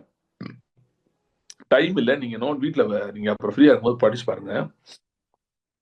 யோர்தானை கடக்கும் போதும் எரிகோவை சுட்டு வரும்போதும் பேட்டர்ன்ல ஒரு சேஞ்ச் ஆகுது. நீங்க கவனிச்சீங்களான்னு தெரியல. யோர்தானை கடக்கும் போது ஒரு முக்கியமான விஷயம் இருந்தது. ஆசாரியர் பெட்டியை தூக்கிட்டு நடந்து போகணும், முன்னாடி போகணும். சரியா? முன்னாடி போகணும், பின்னாடி ஜனங்கள் எல்லாம் போகணும். இதுதான் ரூல். ஆசாரியர் முன்னாடி போறாங்க, பெட்டியை தூக்கிட்டு ஜனங்கள் பின்னாடி வரணும். ஓகே, ஜனங்களுக்கு பெருசா ரோல் ஒன்றும் கிடையாது. பெட்டியை பார்த்து அப்படியே ஃபாலோ பண்ணிட்டு போயிட்டே இருக்க வேண்டியது, அவ்வளவுதான், முடிச்சு. யோர்தான் 2 பார்த்து போயிட்டாங்க. இங்க அப்படி இல்லை. இங்க ஒரு சேஞ்ச் வருது. என்னன்னா, கர்த்தர் வெறும் இதை மட்டும் தான் சொன்னார். என்ன சொன்னார்னா, பெட்டியை தூக்கிட்டு போக சொல்லு, சுத்தி வர சொல்லு, 7வது நாள்ல 7 இடம் ஆர்ப்பரிக்கணும் அப்படின்னு சொன்னார். அவ்வளவுதான், வேற எதுவும் சொல்லவே இல்லை. அவ்வளவு நிறுத்திட்டார். யோசுவா சொல்லும் போது பாத்தீங்கன்னா ஒரு விஷயம் ஆட் பண்றத பார்க்க முடியும். செட்டப் என்னன்னா, பெட்டி இருக்குது, பெட்டியை சுமந்து 4 ஆசாரியர்கள் இருக்காங்க. அதுக்கு முன்னாடி ஆசாரியர்கள் எக்காலத்தை ஊதிட்டு போறாங்க. இந்த ஆசாரியர்களுக்கும் முன்பாக யுத்த சன்னத்தரானவர்கள் போகணும். அதுதான் டிஃபரன்ஸ். ஓகே, யுத்தம் செய்யறவங்க முன்னாடி போறாங்க, ஆசாரியர் போல பெட்டி நடுவுல போகுது. அப்புறம் பின்னாடியும் யுத்தம் செய்யறவங்க போறாங்க. புரியுதா? ஆசாரியர்கள் பெட்டி நடுவுல, முன்னாடி யுத்தம் செய்கிறவர்கள் பின்னாடி யுத்தம் செய்கிறவர்கள். அப்ப முதல்ல யார் போறது? யுத்தம் செய்கிறவர்களா முன்னாடி போறாங்க. இப்படி ஆண்டவர் செய்ய சொல்லல, இது யோசுவா கொண்டு வந்த மெத்தட். புரியுதா? ஆண்டவர் சொல்லல, யார் கொண்டு வந்த மெத்தட்? யோசுவா கொண்டு வந்த மெத்தட். யோசுவோட மெத்தட் படி முதல் யார் போறா? முன்னாடி யார் போறா? யுத்தம் செய்யறவங்க முதல் போறாங்க, அடுத்து ஆசாரியர்கள் போறாங்க, அதுக்கடுத்து யார் போறா? பின்னாடியும் யுத்தம் செய்யறவங்க போறாங்க. முதல்ல கர்த்தர் சொன்னதை மாத்தி இப்படி செய்யலாமா? கர்த்தர் இப்படி மாத்தி இல்ல, கர்த்தர் சொல்லவே இல்லை, இவங்களா செய்யற மாதிரி இருக்கு. அதாவது யோர்தானுக்கு முன்னாடியும் காரியங்கள் பெரிய மாற்றம் அடைகிறது. யோர்தானுக்கு முன்பாக இருக்கிற வாழ்க்கை எப்படிப்பட்ட வாழ்க்கைன்னா, அது சொன்ன ஏற்கனவே அன்னைக்கெல்லாம் பேசினேன், 40 இயர்ஸ் பத்தி பேசுறேன். மோசேயின் தலைமையில் இருக்கிற வாழ்க்கை, யோர்தானுக்கு முந்தின வாழ்க்கை. அந்த வாழ்க்கையிலே மேகம் எழும்பும் போதுதான் முன்னாடி போவாங்க. ஆனால் யோர்தானுக்கு அப்புறம் இருக்க வாழ்க்கை இயேசு கிறிஸ்துவினுடைய சுவிசேஷத்தின் வாழ்க்கை. அதுக்கு அடையாளமா தான் யோசுவா இருக்கிறார். யோசுவாவே இயேசு கிறிஸ்துவோட டைப்பாலஜி. ஏன்னா அராமிக்ல, எபிரேய மொழியில யஹோஷுவா அப்படின்னு வர்றது, அதான் யோசுவா நம்ம தமிழ்ல வருது. யஹோஷுவா அப்படின்னு வர்றதுதான் யெஷுவான்னு அராமிக்ல வருது. யெஷுவா தான் ஜீசஸ். சோ இயேசு கிறிஸ்துவே யோசுவாவுக்கு அடையாளம். அதனால பாத்தீங்கன்னா சில பைபிள்ஸ்ல ஜீசஸ் அண்ட் ஜோஷுவா இன்டர்சேஞ்சபிளா யூஸ் ஆயிருக்கும். ஏன்னா ரெண்டும் ஒரே பேர் தான். ஓகே, சோ யோசுவா இயேசு கிறிஸ்துவின் கீழே இருக்கிற புதிய உடன்படிக்கைக்கு அடையாளம். யோசுவா நாட்கள் நடக்கிற அநேக காரியங்கள். அதுல ஒண்ணு என்னன்னா, பெட்டி இருக்கு, அதுக்கு மேல ஆசிரியர் கூட இருக்குல்ல, அது மேலதான் மேகம் இருக்கு. மேகம் இவர்களை பின்தொடர்கிறது. நல்லா கவனிங்க, மேகம் இவர்களை பின்தொடர்கிறது, இவர்கள் மேகத்தை பின்தொடரவில்லை. பெரிய சேஞ்ச். அதான் யோசுவாட்ட சொன்னாரு ஆண்டவரு, நீ போகும் இடம் எல்லாம் உன் தேவனாய கர்த்தர் உன்னோடு இருக்கிறார். நீ போ, நான் கூட வரேன். நீ எங்க போய் போ, ரூல் மாத்திக்கோ, I don't mind, I will come with you. என்னை விசுவாசிக்கிறியா? அது போதும். என்னை விசுவாசி நீ எந்த நேரம் மாத்திக்கோ, ஐ அம் வித் யூ. இதுதான் புதிய உடன்படிக்கை. மோசேல அப்படி இல்ல, வெயிட் பண்ணணும். தெரியாது என்ன சொல்லுவாரோ தெரியாது, உட்காந்துருங்க, விட்டு உட்காந்து, ஆண்டவரே என்ன பண்றது, சொல்லுங்க ஆண்டவரே, ஆண்டவரே நடத்தும் ஐயா, உபவாசம் போடுவோம், 40 நாள் உபவாசம் போடுவோம், முடிஞ்சவனே சொல்லுவாரு. இங்க வேற மாதிரி. இங்க என்னன்னா, அவர் சொல்றாரு, நீ போ, நான் கூட வரேன். என்னங்க இப்படி சொல்றீங்க? இது பைபிள் நிறைய இடத்துல இருக்குங்க. விழுந்து போறது முன்னாடி இப்படிதான் மாடல் இருந்துச்சு. அது அவன் 2வது அதிகாரத்தை போட்டிருக்கு. எல்லாத்தையும் சிரிச்சு முடிச்சிட்டார். இப்ப பேர் வைக்கணும் எல்லாத்துக்கும். என்ன சொன்னாரு? ஆதாமே, இன்னைக்கு சில கட்சிகள் நடக்கிற மாதிரி, ஆதாமே நீ வா, எந்தெந்த அனைவருக்கு என்னென்ன பேருன்னு நான் எழுதி வச்சிருப்பேன், நீ எடுத்துக்கோ. நான் கொடுத்த மாதிரி யாருக்கும் தெரியக்கூடாது, நீயாதான் படிக்கணும். ஆனா நான் கொடுத்த பேர் தான் வைக்கணும். நீ சொல்ற மாதிரி எல்லாரும் நினைக்கணும், நீ தான் சொல்லணும்னு நினைக்கணும். ஆனா நான் தான் கொடுத்துருப்பேன் அப்படிலாம் சொல்ல. அவரு ஒரு பரிபூர்ண சிருஷ்டியை உருவாக்கி அந்த சிருஷ்டி என்ன பண்ணுதுன்னு பார்க்க ஆர்வமா இருக்காரு. இப்ப எங்க பையன் பாத்தீங்கன்னா கொஞ்சம் கொஞ்சம் புது புது வேர்ட்ஸா பேச ஆரம்பிக்கிறான். நாங்க சிலர் சொல்லி தந்து பேசுறோம். ஆனா சில நேரம் அவனா ஏதாவது பேசும்போது எனக்கு ரொம்ப ஆச்சரியமா இருக்கு. நாங்க பேசுறத ஒட்டு கேட்டு அவனா பேசுறான், சிலது கண்டுபிடிச்சு பேசுறான். அது ஆச்சரியமா இருக்கு. அது மாதிரிதான் தேவன் பாருங்க, அவருடைய சாயலோட ரூபத்தில் இருக்கிறோம். அது ஒரு மிகப்பெரிய அதோட விஷயம் என்னன்னா சுயாதீனம். ஆண்டவர் சுயாதீனமா இருக்கிறார், அதையும் நம்ம கொடுத்துருக்காரு. அந்த சுயாதீனத்தை துர்க்குணத்துக்கோ பாவத்துக்கோ பயன்படுத்தக்கூடாதுன்னு சொல்றதே தவிர வேதம் மற்ற காரியங்கள்ல there is so much freedom given to us. You can decide. நீர் யோபுல வருது, நீர் ஒரு காரியத்தை நிர்ணயம் பண்ணினால் அது உமக்கு நிலை வரப்படும், உங்களுடைய பாதைகளில் வெளிச்சம் பிரகாசிக்கும். ஏசாயா 45:11 command ye me the works of my hands. என் கரத்தின் கிரியைகளை குறித்து எனக்கு கட்டளை கொடுங்கன்னு கர்த்தர் கேட்கிறார். பவுல் அடுத்த லெவல் கொண்டு போயிட்டாரு. கர்த்தருக்கு போதிக்கத்தக்கதாய் கர்த்தருடைய சிந்தை அறிந்தவன் யார்? எங்களுக்கோ கிறிஸ்துவின் சிந்தை உண்டாயிருக்கிறது. சோ ஒரு மிகப்பெரிய அட்வான்டேஜ் பாருங்க, தேவன் நாம் சொல்றதை கேட்க விரும்புறாரு. அதனால யோசுவாக்கு ஃப்ரீ ஹேண்ட், நீ என்னாலும் பண்ணிடும். ஒண்ணு நான் விசுவாசத்தை மட்டும் குறைச்சிடாது, எக்காரணம் கொண்டு விசுவாசத்துல இல்ல, அவ்வளவுதான். என் மேல நம்பிட்டே இருக்கு. சில நாள் தோல்வி வந்த மாதிரி இருக்கலாம், அடி வாங்குற மாதிரி இருக்கலாம், ஆனா கவலைப்படாது. எப்பெல்லாம் யோசுவாக்கு மாதிரி ஒரு பயங்கரம் வந்துச்சோ கர்த்தர் அப்ப மட்டும் பேசுவார். இந்த விஷயத்துல, அதாவது எந்த விஷயத்துல நான் சொன்னபடி நடக்காதோ, ஒருவேளை ஏதோ ஆயிருமோ அப்படின்ற மாதிரி டவுட் வந்தா மட்டும் கர்த்தர் இல்ல நீ சொல்றதா அப்படின்னு சொல்லிட்டு போவார். ஃபார் எக்ஸாம்பிள், கிபியோனியர் கூட அவசரப்பட்டு இது பண்ணிட்டாங்க, உடன்படிக்கை பண்ணிட்டாங்க. ஆண்டவர்கிட்ட கேட்கல, இவங்களும் ஞானத்தை பயன்படுத்தல, பிரபுக்கள் கொலை விட்டாங்க. யோசுவா அந்த இதுல கையெழுத்து போட்டாச்சு. இப்ப என்ன நடக்குதுன்னா, ஒரு வாரம் கழிச்சு கிபியோன் ஒரு 5 பேர் சேர்ந்து அட்டாக் பண்ண வர்றான். 5 ராஜா. கிபியோனியர் என்ன சொல்றான்னா, உடன்படிக்கை இருக்கனால நீ வாண்டான். யோசுவாவுக்கு வழியே இல்ல, போய்தான் ஆகணும் யுத்தத்துக்கு. சில தாட்டு வந்திருக்கும்ல, எதுக்கடா இவங்களோட பண்ணோம், இப்ப பாரு 5 ராஜா வந்திருக்கானா, 5 பயங்கரமான பெரிய பெரிய ராஜாக்கலாம். இப்போ 5 சேனையை கூட்டிட்டு கிபியோன் அட்டாக் பண்றான். கிபியோனர் வழியே இல்லாம என்னை கூப்பிடுறான். இப்ப நான் எப்படி போய் காப்பாத்துறது? ஐயோ, ஒருவேளை ஏதாவது பிரச்சனை ஆச்சுன்னா எல்லாம் என்னை தானே சொல்லுவாங்க. இந்த மாதிரி சிந்தனை வந்திருக்கவே மாட்டாதுன்னு சொல்லல. கர்த்தர் இமிடியேட்டா அவன் சொல்றாரு, ஒருத்தர் உனக்கு முன்னாடி நிக்க மாட்டா, போ, நான் அவன் கூட இருக்கேன், போ. ஒருத்தர் நிக்க மாட்டா, போ, நானும் நீ போ, நான் அவன் கூட வரேன். அந்த யுத்தத்துலதான் பாருங்க, யோசுவா சூரியனை சந்திரன் நிறுத்தணும். அந்த யுத்தத்துல அது ஆண்டவர் சொல்லி நிறுத்தல. ஆண்டவர் ஒன்னே சொல்றாரு, இந்த கான்பிடன்ஸ் மட்டும் மெயின்டைன் பண்ணிட்டு போயிட்டே இரு. நீ போ, உன் கூட நான் வர்றேன். அந்த கான்பிடன்ஸ் இது எப்ப குறையுதோ என்டவா, நான் உனக்கு கான்பிடன்ஸ் திரும்ப நிரப்பி அனுப்புறேன். ஆனா இந்த கான்பிடன்ஸ் வந்துட்டே இரு. இதுதான் யோசுவா கூட ஆண்டவர் வச்சிருந்த டீலிங்கே தான்.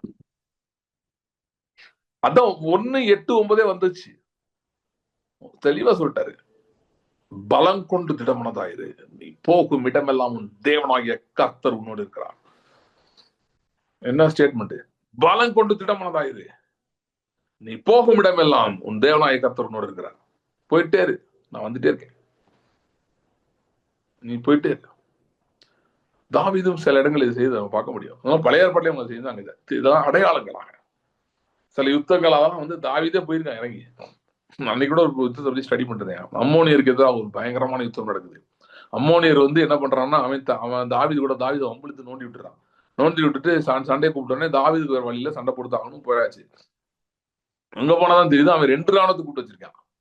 சீரியாவோட இந்த பக்கம் இருக்க சிரியா, யூப்ரட்டிஸ்க்கு இந்த பக்கம் இருக்க சிரியா, யூப்ரட்டிஸ் தாண்டி இருக்கிற சிரியா, 2 சீரியர் இருக்காங்க. எல்லா சீரியர் கூப்பிட்டு வச்சு கூலிப்படையை கூப்பிட்டு வந்திருக்காங்க. காசு கூட்டிட்டு பெரும் படை நிக்குதுங்க. 2 படம் லிட்டரா நிக்குது. சீரியா படம் ஒண்ணு நிக்குது, அம்மோனியர் படம் நிக்குது. யோவாபு பார்த்துட்டு சொல்றான், ஆகா 2 படம் இருக்கா அப்படின்னு சொல்லிட்டு, சரி இவங்க அப்ப அங்க போய் தான் கண்டுபிடிக்கிறாங்க. ராணுவத்தை 2ஆ பிரிச்சு, அதாவது பட்டணத்துக்கு உள்ளே அம்மோனியர் இருக்கிறான், பட்டணத்துக்கு வெளியே சீரியர் நிக்கிறான். இந்த மாதிரி தாவீதின் ராணுவம் சந்திக்குது. சோ யோவாப் வந்து ரெண்டா பிரிச்சு பாதி அவன் கையிலையும் பாதி அபிசாய் அவனோட தம்பி கையிலையும் கொடுத்து 2 பேரும் சேர்ந்து நீ சீரியருக்கு எதிராக பண்ணு, நான் பண்றேன், உனக்கு தேவைப்பட்டா நான் ஹெல்ப் பண்றேன், எனக்கு தேவைப்பட்டா நீ ஹெல்ப் பண்ணு, தைரியமாறு கர்த்தருக்கு அவனுடைய பட்டணங்களை யுத்தம் பண்றோம்னு சொல்லிட்டு பண்றாங்க. இதுல எல்லாம் கர்த்தர் வந்து எதுவும் சொல்லல, நீங்க வெயிட் பண்ணுங்க பாப்பெல்லாம் சொல்லல. ஓகே, ஆனா போறாங்க பாருங்க, கர்த்தர் 2 பேரையும் கலங்கடிக்கிறாரு. யோவாப் வந்து ஆல்மோஸ்ட் முடிச்சு, யோவாபே சொல்லி முடிச்சுட்டாங்க அவங்க கதைய. ஆனாலும் தாவீதுக்கு நியூஸ் அனுப்பி விடுறான், நீங்க வந்து நீங்க உங்க பேர் தான் இருக்கணும், என் பேர் கூடாது, நீங்க வாங்கன்னு சொல்லி கூப்பிட்டுறான். கூப்பிட்டுட்டோன்னே அப்புறம் தாவீது வர்றான். தாவீது வந்து பயங்கரமா 2 பேரும் முறியடிக்கிறான். இந்த யுத்தத்துலதான் யூப்ரட்டிஸ் வரைக்கும் எல்லையை பிடிச்சது தாவீது. ஐப்ராத்தையும் தாண்டி அவனுடைய ஆதிக்கம் போனது இந்த யுத்தத்துலதான். கர்த்தர் இப்படிப்பட்ட சந்ததியை எழுப்பி கொண்டிருக்கிறார். இப்படிப்பட்ட சந்ததியை எழுப்பி கொண்டிருக்கிறார். எப்படிப்பட்ட சந்ததி? என் கரத்தின் கிரியைகளை குறித்து எனக்கு கட்டளை கொடுங்கள், அந்த சந்ததி எழுப்பிட்டு இருக்காரு. கர்த்தரை செய்ய விரும்புறாரு. ஓகேயா? சரி. சோ இப்ப இந்த பகுதியில் இருக்கிற அர்த்தத்தை சொல்லிடுறேன். என்னன்னு, தேவன் உடன்படிக்கை எப்படி இருக்கு, அதுக்கு முன்னாடி யார் போறா? யுத்த ஸ்தானத்தில் நடந்து போறாங்க, யுத்தத்தை நடத்துறவங்க முன்னாடி போறாங்க. எதுக்கு அடையாளமா இருக்குன்னா, நம்ம தான் இனிஷியேட் பண்ணுவோம் சில காரியங்கள், அதுக்கு அடையாளமா இருக்கு. நம்பர் 1. 2வது, எப்படி இனிஷியேட் பண்றோம்னா வாயினால் இனிஷியேட் பண்றோம். சில காரியங்களை குறித்து இன்னும் உங்களுக்கு இருதயத்துல உறுதி வராம இருக்கலாம், ஆனாலும் உங்கள் வாயினால் அதை பேச ஆரம்பிக்க வேண்டும். இல்லாததுன்னா உங்க இருதயத்தை பொறுத்தவரை அது இன்னும் இல்லை. அதாவது அதை உங்க இருதயத்தால ஏற்றுக்கொள்ள முடியவில்லை, அது வந்துருச்சான்னு இல்ல வரும்னு. உங்க மனதாலையும் அதை புரிந்து கொள்ள முடியவில்லை. கணக்கு பண்ணி பார்த்தா இடிக்குது, எப்படி இவ்வளவு பணம் வரும், எப்படி இது நடக்கும், எப்படி இந்த சுகம் வரும் அப்படிலாம் யோசித்து பார்த்தா அதுக்கு பதில் இல்லை. சோ இடிக்குது எல்லா விதத்துலயும். ஆனா நீங்க போறீங்க முன்னாடி, அப்படி நீங்க போகும்போது பெட்டி பின்னாடி வரும். அதுதான் விஷயம். நீங்க முன்னாடி போனீங்கன்னா பெட்டி பின்னாடி வரும். ஏன்னா தேவனுடைய பெட்டி தேவ பிரசனத்தை குறிக்கிறது. தேவ பிரசனத்திலே அற்புதங்கள் இருக்கு, அடையாளங்கள் இருக்கு, எல்லா விதமான இயற்கைக்கு அப்பாற்பட்ட வல்லமைகள் இருக்குது. அது எப்போ வருதுன்னா நீங்க முன்னாடி போகும்போது பின்னாடி வருது. நீங்க போகும்போது பின்னாடி வருது. கர்த்தர் உங்களை தான் போக சொல்றாரு. கேள்வி போ பிரதர், நான் எங்க போறது? முதல் வாயை திறந்து போகிறாங்க. உங்களுக்கு ரொம்ப தாராளமா பேச பயமா இருந்தா பேசிக்கா பேச ஆரம்பிங்க. அதை மட்டும் நிறுத்திடாதீங்க. பேசிக்கா பேசுங்க. கர்த்தர் வரல நன்மைகளை பேசுங்க. சொல்லி இருக்கிறத என்ன வாக்கு பண்ணிக்கிறோம் அதை எடுத்து பேசுங்க. ஆண்டவரே எனக்கு இப்ப வீடு ஜெபம் பண்றீங்களா? ஆண்டவரே எனக்கு சீக்கிரம் வீட்டை கொடுக்கறதுக்காக உங்களுக்கு ஸ்தோத்திரம் சொல்ல ஆரம்பிங்க. கர்த்தாவே, நான் என்னுடைய சூழ்நிலையை பார்க்க விரும்பல, என்னால பார்த்தாலும் ஒன்றும் இல்லை, என் கையில ஒன்றும் பெருசா இல்லை, ஆனால் நான் பேச போறேன், நான் கூப்பிடுறேன், I am calling it for, நான் அழைக்கிறேன் அதை. கர்த்தாவே, நீர் கொடுக்கறதுக்காக ஸ்தோத்திரம். ஏன்னா நீ சொல்லி இருக்கிறீர், கட்டாத பெரிய சகலவித நல்ல வஸ்துக்களும் நிரம்பி இருக்கிற வீட்டில இருப்பான்னு சொல்லியிருக்கீங்க. ஆண்டவரே, நான் அதை விசுவாசிக்கிறேன், அதை ஏற்றுக்கொள்கிறேன், நான் பேசுகிறேன் அப்படின்னு பேச ஆரம்பிங்க. So God wants you to go forward. He wants to follow. அதனாலதான் நீங்க சிலது ஏன் எனக்கு இன்னும் அற்புதம் நடக்கலன்னு பேசுறீங்க நினைக்கிறீங்களா? எது நீங்க அதை பேச ஆரம்பிக்கல, இல்ல பேசி ஒரு நாள் நிறுத்திட்டீங்க, 2ல 1. அதான் இது மாடலே மாறிடுச்சுங்க. அதான் இது சிம்பிளா சொல்லணும், மாடல் மாறிடுச்சு. நீங்க தான் ஆரம்பிக்கணும். நாங்க காத்துக்கிட்டு இருக்கோம். முன்னாடி ஒரு லேடி இருந்தாங்க, அந்த மாதிரி ஜெயிலுக்கு போயிடுச்சு. அப்போ வந்து கட்சிக்காரங்களுக்கு என்ன கேட்டாலும் என்ன முடிவு எடுத்தாலும் அம்மா வரட்டும் காத்துக்கிட்டு இருக்கோம் அப்படின்வாங்க. அந்த மாதிரி வந்து கர்த்தர் ஏதாவது சொல்லுவாருன்னு காத்துட்டு இருக்கோம். நான் ஒருத்தர் சந்தித்தேன், 20 வருஷமா இன்னும் ஊழியத்துக்கு கிடைச்ச அழைச்சாராம். 20 வருஷமா அவர் என்ன கர்த்தர் ஊழியத்தை பத்தி சொல்லலையா, அதனால வெயிட் பண்ணிட்டே இருக்கின்றது. கர்த்தர் இன்னும் சொல்லல பிரதர் அப்படின்னு. 20 வருஷம் அவர் என்னங்க பண்ணிட்டு இருக்காரு, நீங்க எங்க பண்ணாம இருக்கீங்கன்னு யோசிச்சிருந்தேன்.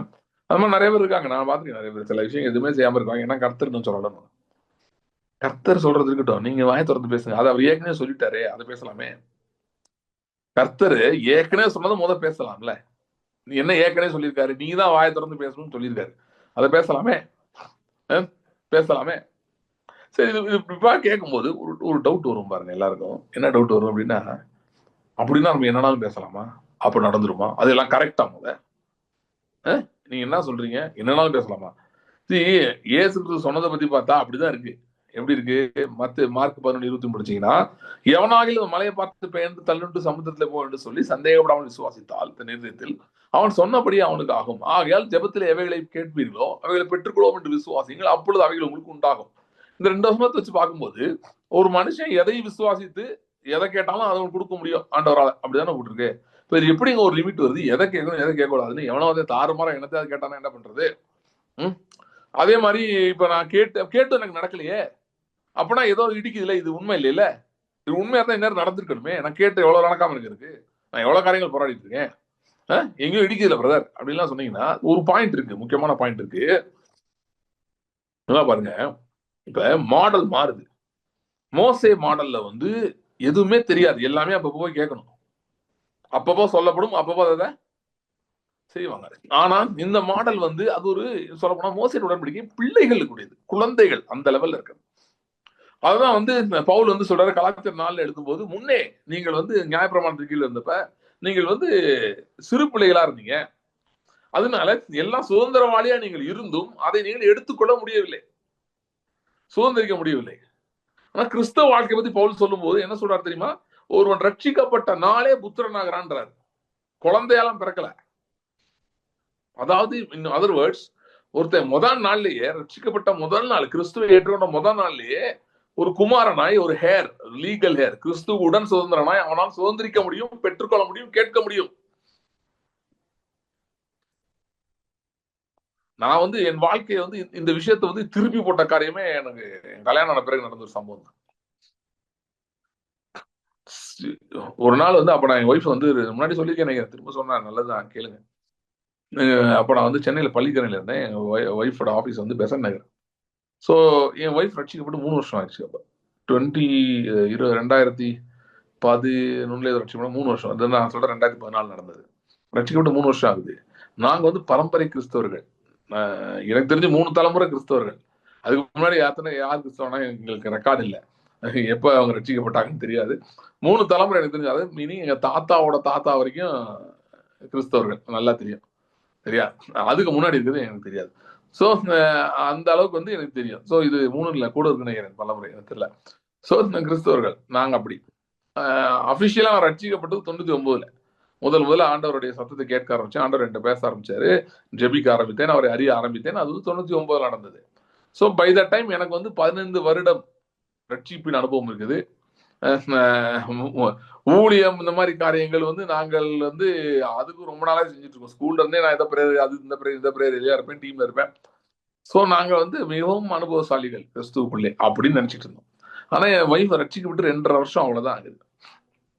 ஸோ ஒரு நாள் நான் பள்ளிக்கரையில இருந்து பைக்ல ஓடிட்டு இருக்கேன், பைக்ல போயிட்டு இருக்கும்போது வெயில், பயங்கரமான வெயில், ரொம்ப சென்னை வெயில் தான் உங்களுக்கு தெரியும்ல. ஸோ மூஞ்சில் அடிக்குது, ரொம்ப கஷ்டம், ஒய்ஃப் வந்து ரொம்ப டிஃபிகல்ட்டா இருக்கு அப்படின்னு சொல்லிட்டு பின்னாடி உட்காந்து அவங்க ஜெபம் பண்ணிருக்காங்க. ஜெபம் கூட சொல்ல முடியாது, ஒரு இது, ஆண்டவரே எனக்கு ஒரு கார் கொடுக்க கூடாதா, நான் ரொம்ப கஷ்டப்படுறேன்னு சொல்லி ஜெபம். செவ்வாய்க்கிழமை ஜெபம் பண்றாங்க. ஓகே, வெள்ளிக்கிழமை ஒருத்தர் என்னை பாக்குறேன்னு வந்தாரு.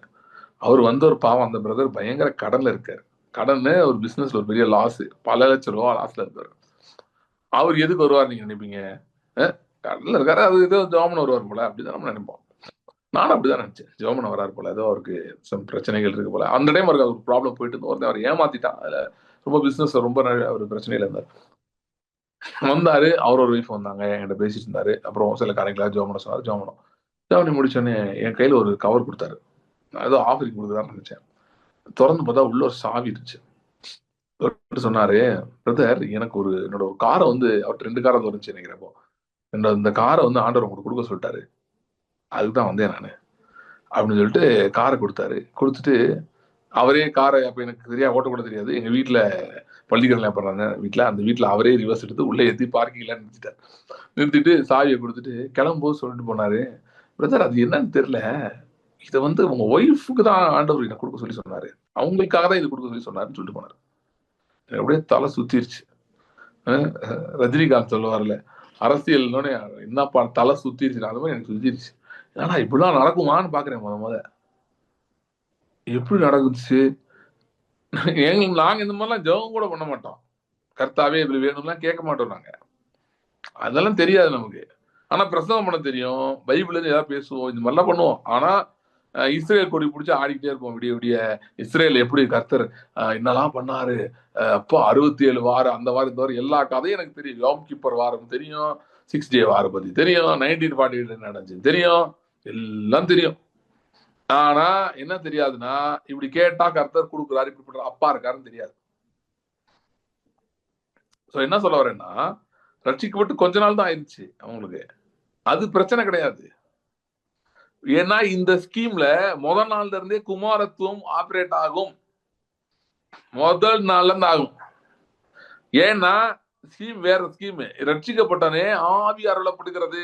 புத்திர சுவிகாரத்தின் ஆவி, அப்பா பிதாவே என்று கூப்பிடப்படுகிற அவர்களுக்கு ஆவி அருளப்படவில்லை, நமக்கு ஆவி அருளப்பட்டிருக்கிறது. அதனால ஸ்கீம் மாறிடுச்சு.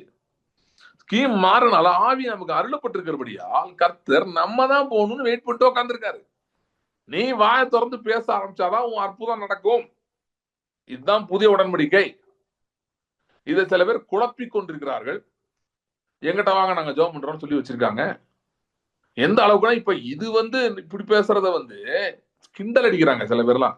என்னது name it and claim it இந்த ஃபெய்த் பிரீச்சர் பேசுறாங்க. சும்மா சொல்லி சொல்லி அதுதான்டா வாழ்க்கையே. உனக்கு நீ புக்க ஒழுங்கா படிக்காம உட்காந்துருக்க.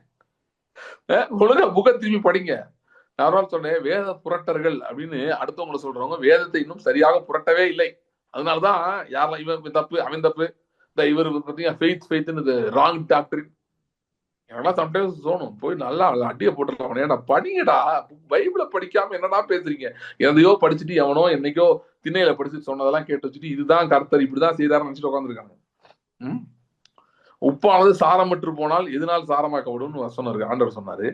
அதே மாதிரி கிறிஸ்தவர்கள் பைபிளையே ஒழுங்கா படிக்கவில்லை என்றால் அவர்கள் சாரமற்ற உப்பாக தான் இருப்பார்கள். சோ கேட்டுக்கொண்டிருக்கவங்க சொல்றேன், உங்கள் அற்புதம் உங்கள் வாயில் தான் இருக்கிறது. புதிய உடன்படிக்கை இருக்கீங்களா? கிள்ளி பாத்துக்கோங்க. புதிய உடன்படிக்கைலாம் இருக்கீங்க, இப்பதானே இருக்கீங்க. அதாவது இப்ப இங்க உயிரோட இருக்கீங்க, அதுக்கு சொன்னேன், கிள்ளி பாத்துக்கோங்க. இன்னைக்கு நீங்க உயிரோட இருந்தீங்கன்னா 2025 என்னது? கிறிஸ்துக்கு பின் 26 இருந்துச்சு. கிபி 2026 அப்படின்னா கிறிஸ்துக்குள் புதிய உடன்படிக்கையில நீங்க இருக்கீங்க. வேற ஸ்கீம் கிடையாது. சீனாய் மலையை ஷட் பண்ணிட்டாங்க, மூடிச்சு. இப்ப அதுங்க அங்க கிடையாது. ஆபீஸ் மாறி புதிய எருசலேம். இந்த எருசலேம் போட்டு கிடப்புல போட்டாங்க. இவங்க என்னைக்கு ரட்சிக்கப்படுறாங்களோ அன்னைக்குதான் இவங்களுக்கு பெனிஃபிட். அது வரைக்கும் இவங்க இப்படியே எதையாவது கிட்ட அவனுக்காக காசு கொடுத்து ஏமாத்தி ஏதாவது உருட்டிக்கிட்டே இருக்க வேண்டியதான். ஓகே, புதிய எருசலேம் கதவை திறந்தாச்சு, கடையை ஓபன் பண்ணியாச்சு, கடை மாறிவிட்டது. இங்க ஊட்டியில ஒரு ஒரு ஃபேமஸ் கடை, பேர் சொல்றது நமக்கு தான் தெரியல. ஒரு வெஜிடேரியன் அவுட்லெட் தான், small outlet, but very famous இருந்துச்சாங்க. அவங்க என்ன பண்ணாங்கன்னா பல வருஷங்கள் அங்கே கடை வச்சிருந்தாங்க. நாங்களும் போய் சாப்பிட ரொம்ப நல்லா இருக்கும். பிரேக்ஃபாஸ்ட்லாம் ரொம்ப நல்லா இருக்கும். ஒரு நாள் என்னாச்சுன்னா, அவங்க அந்த ஓனர் என்ன பண்ணிட்டாரு, அந்த லேண்டு இந்த கடையை கொடுத்தவரு, அவரு என்ன பண்ணிட்டாரு, இவங்க நல்லா பிசினஸ் ஓடுன்னு சொல்லிட்டு நீங்க காலி பண்ணுங்க, நானே ஹோட்டல் ஆரம்பிக்க போறேன்ட்டாரு. சோ இந்த ஹோட்டல் மாறி வேற இடத்துக்கு போயிடுச்சு. ஆனா அந்த ஹோட்டல் அவர் என்ன பண்ணாருன்னா, இருந்தாலே அதே பிராண்டிங், கலர், பேர் வேற பேரு, அதே கலர், லுக்ஸ் எல்லாம் அதே, அவங்க முன்னாடி எப்படி அதே செட்டப் எல்லாத்தையும் போட்டு வேற ஹோட்டல் ஆரம்பிச்சாரு. ஆனா அது டூப்ளிகேட். விவரம் தெரிஞ்சவங்க கண்டுபிடிச்சு போயிருவாங்க. ஏன்னா பக்கத்துல இருக்கு, 4 கடத்துலயும் அந்த கடை இருக்கு. சைட்ல ஒரு லெஃப்ட்ல போனா அந்த கடை இருக்கு. அந்த உண்மையான ஹோட்டல் அது தெரிஞ்சவங்க அங்க போயிருவாங்க. தெரியாதவங்க கொஞ்சம் அப்படி இப்படி பாக்குறவங்க இங்கே போயிருவாங்க.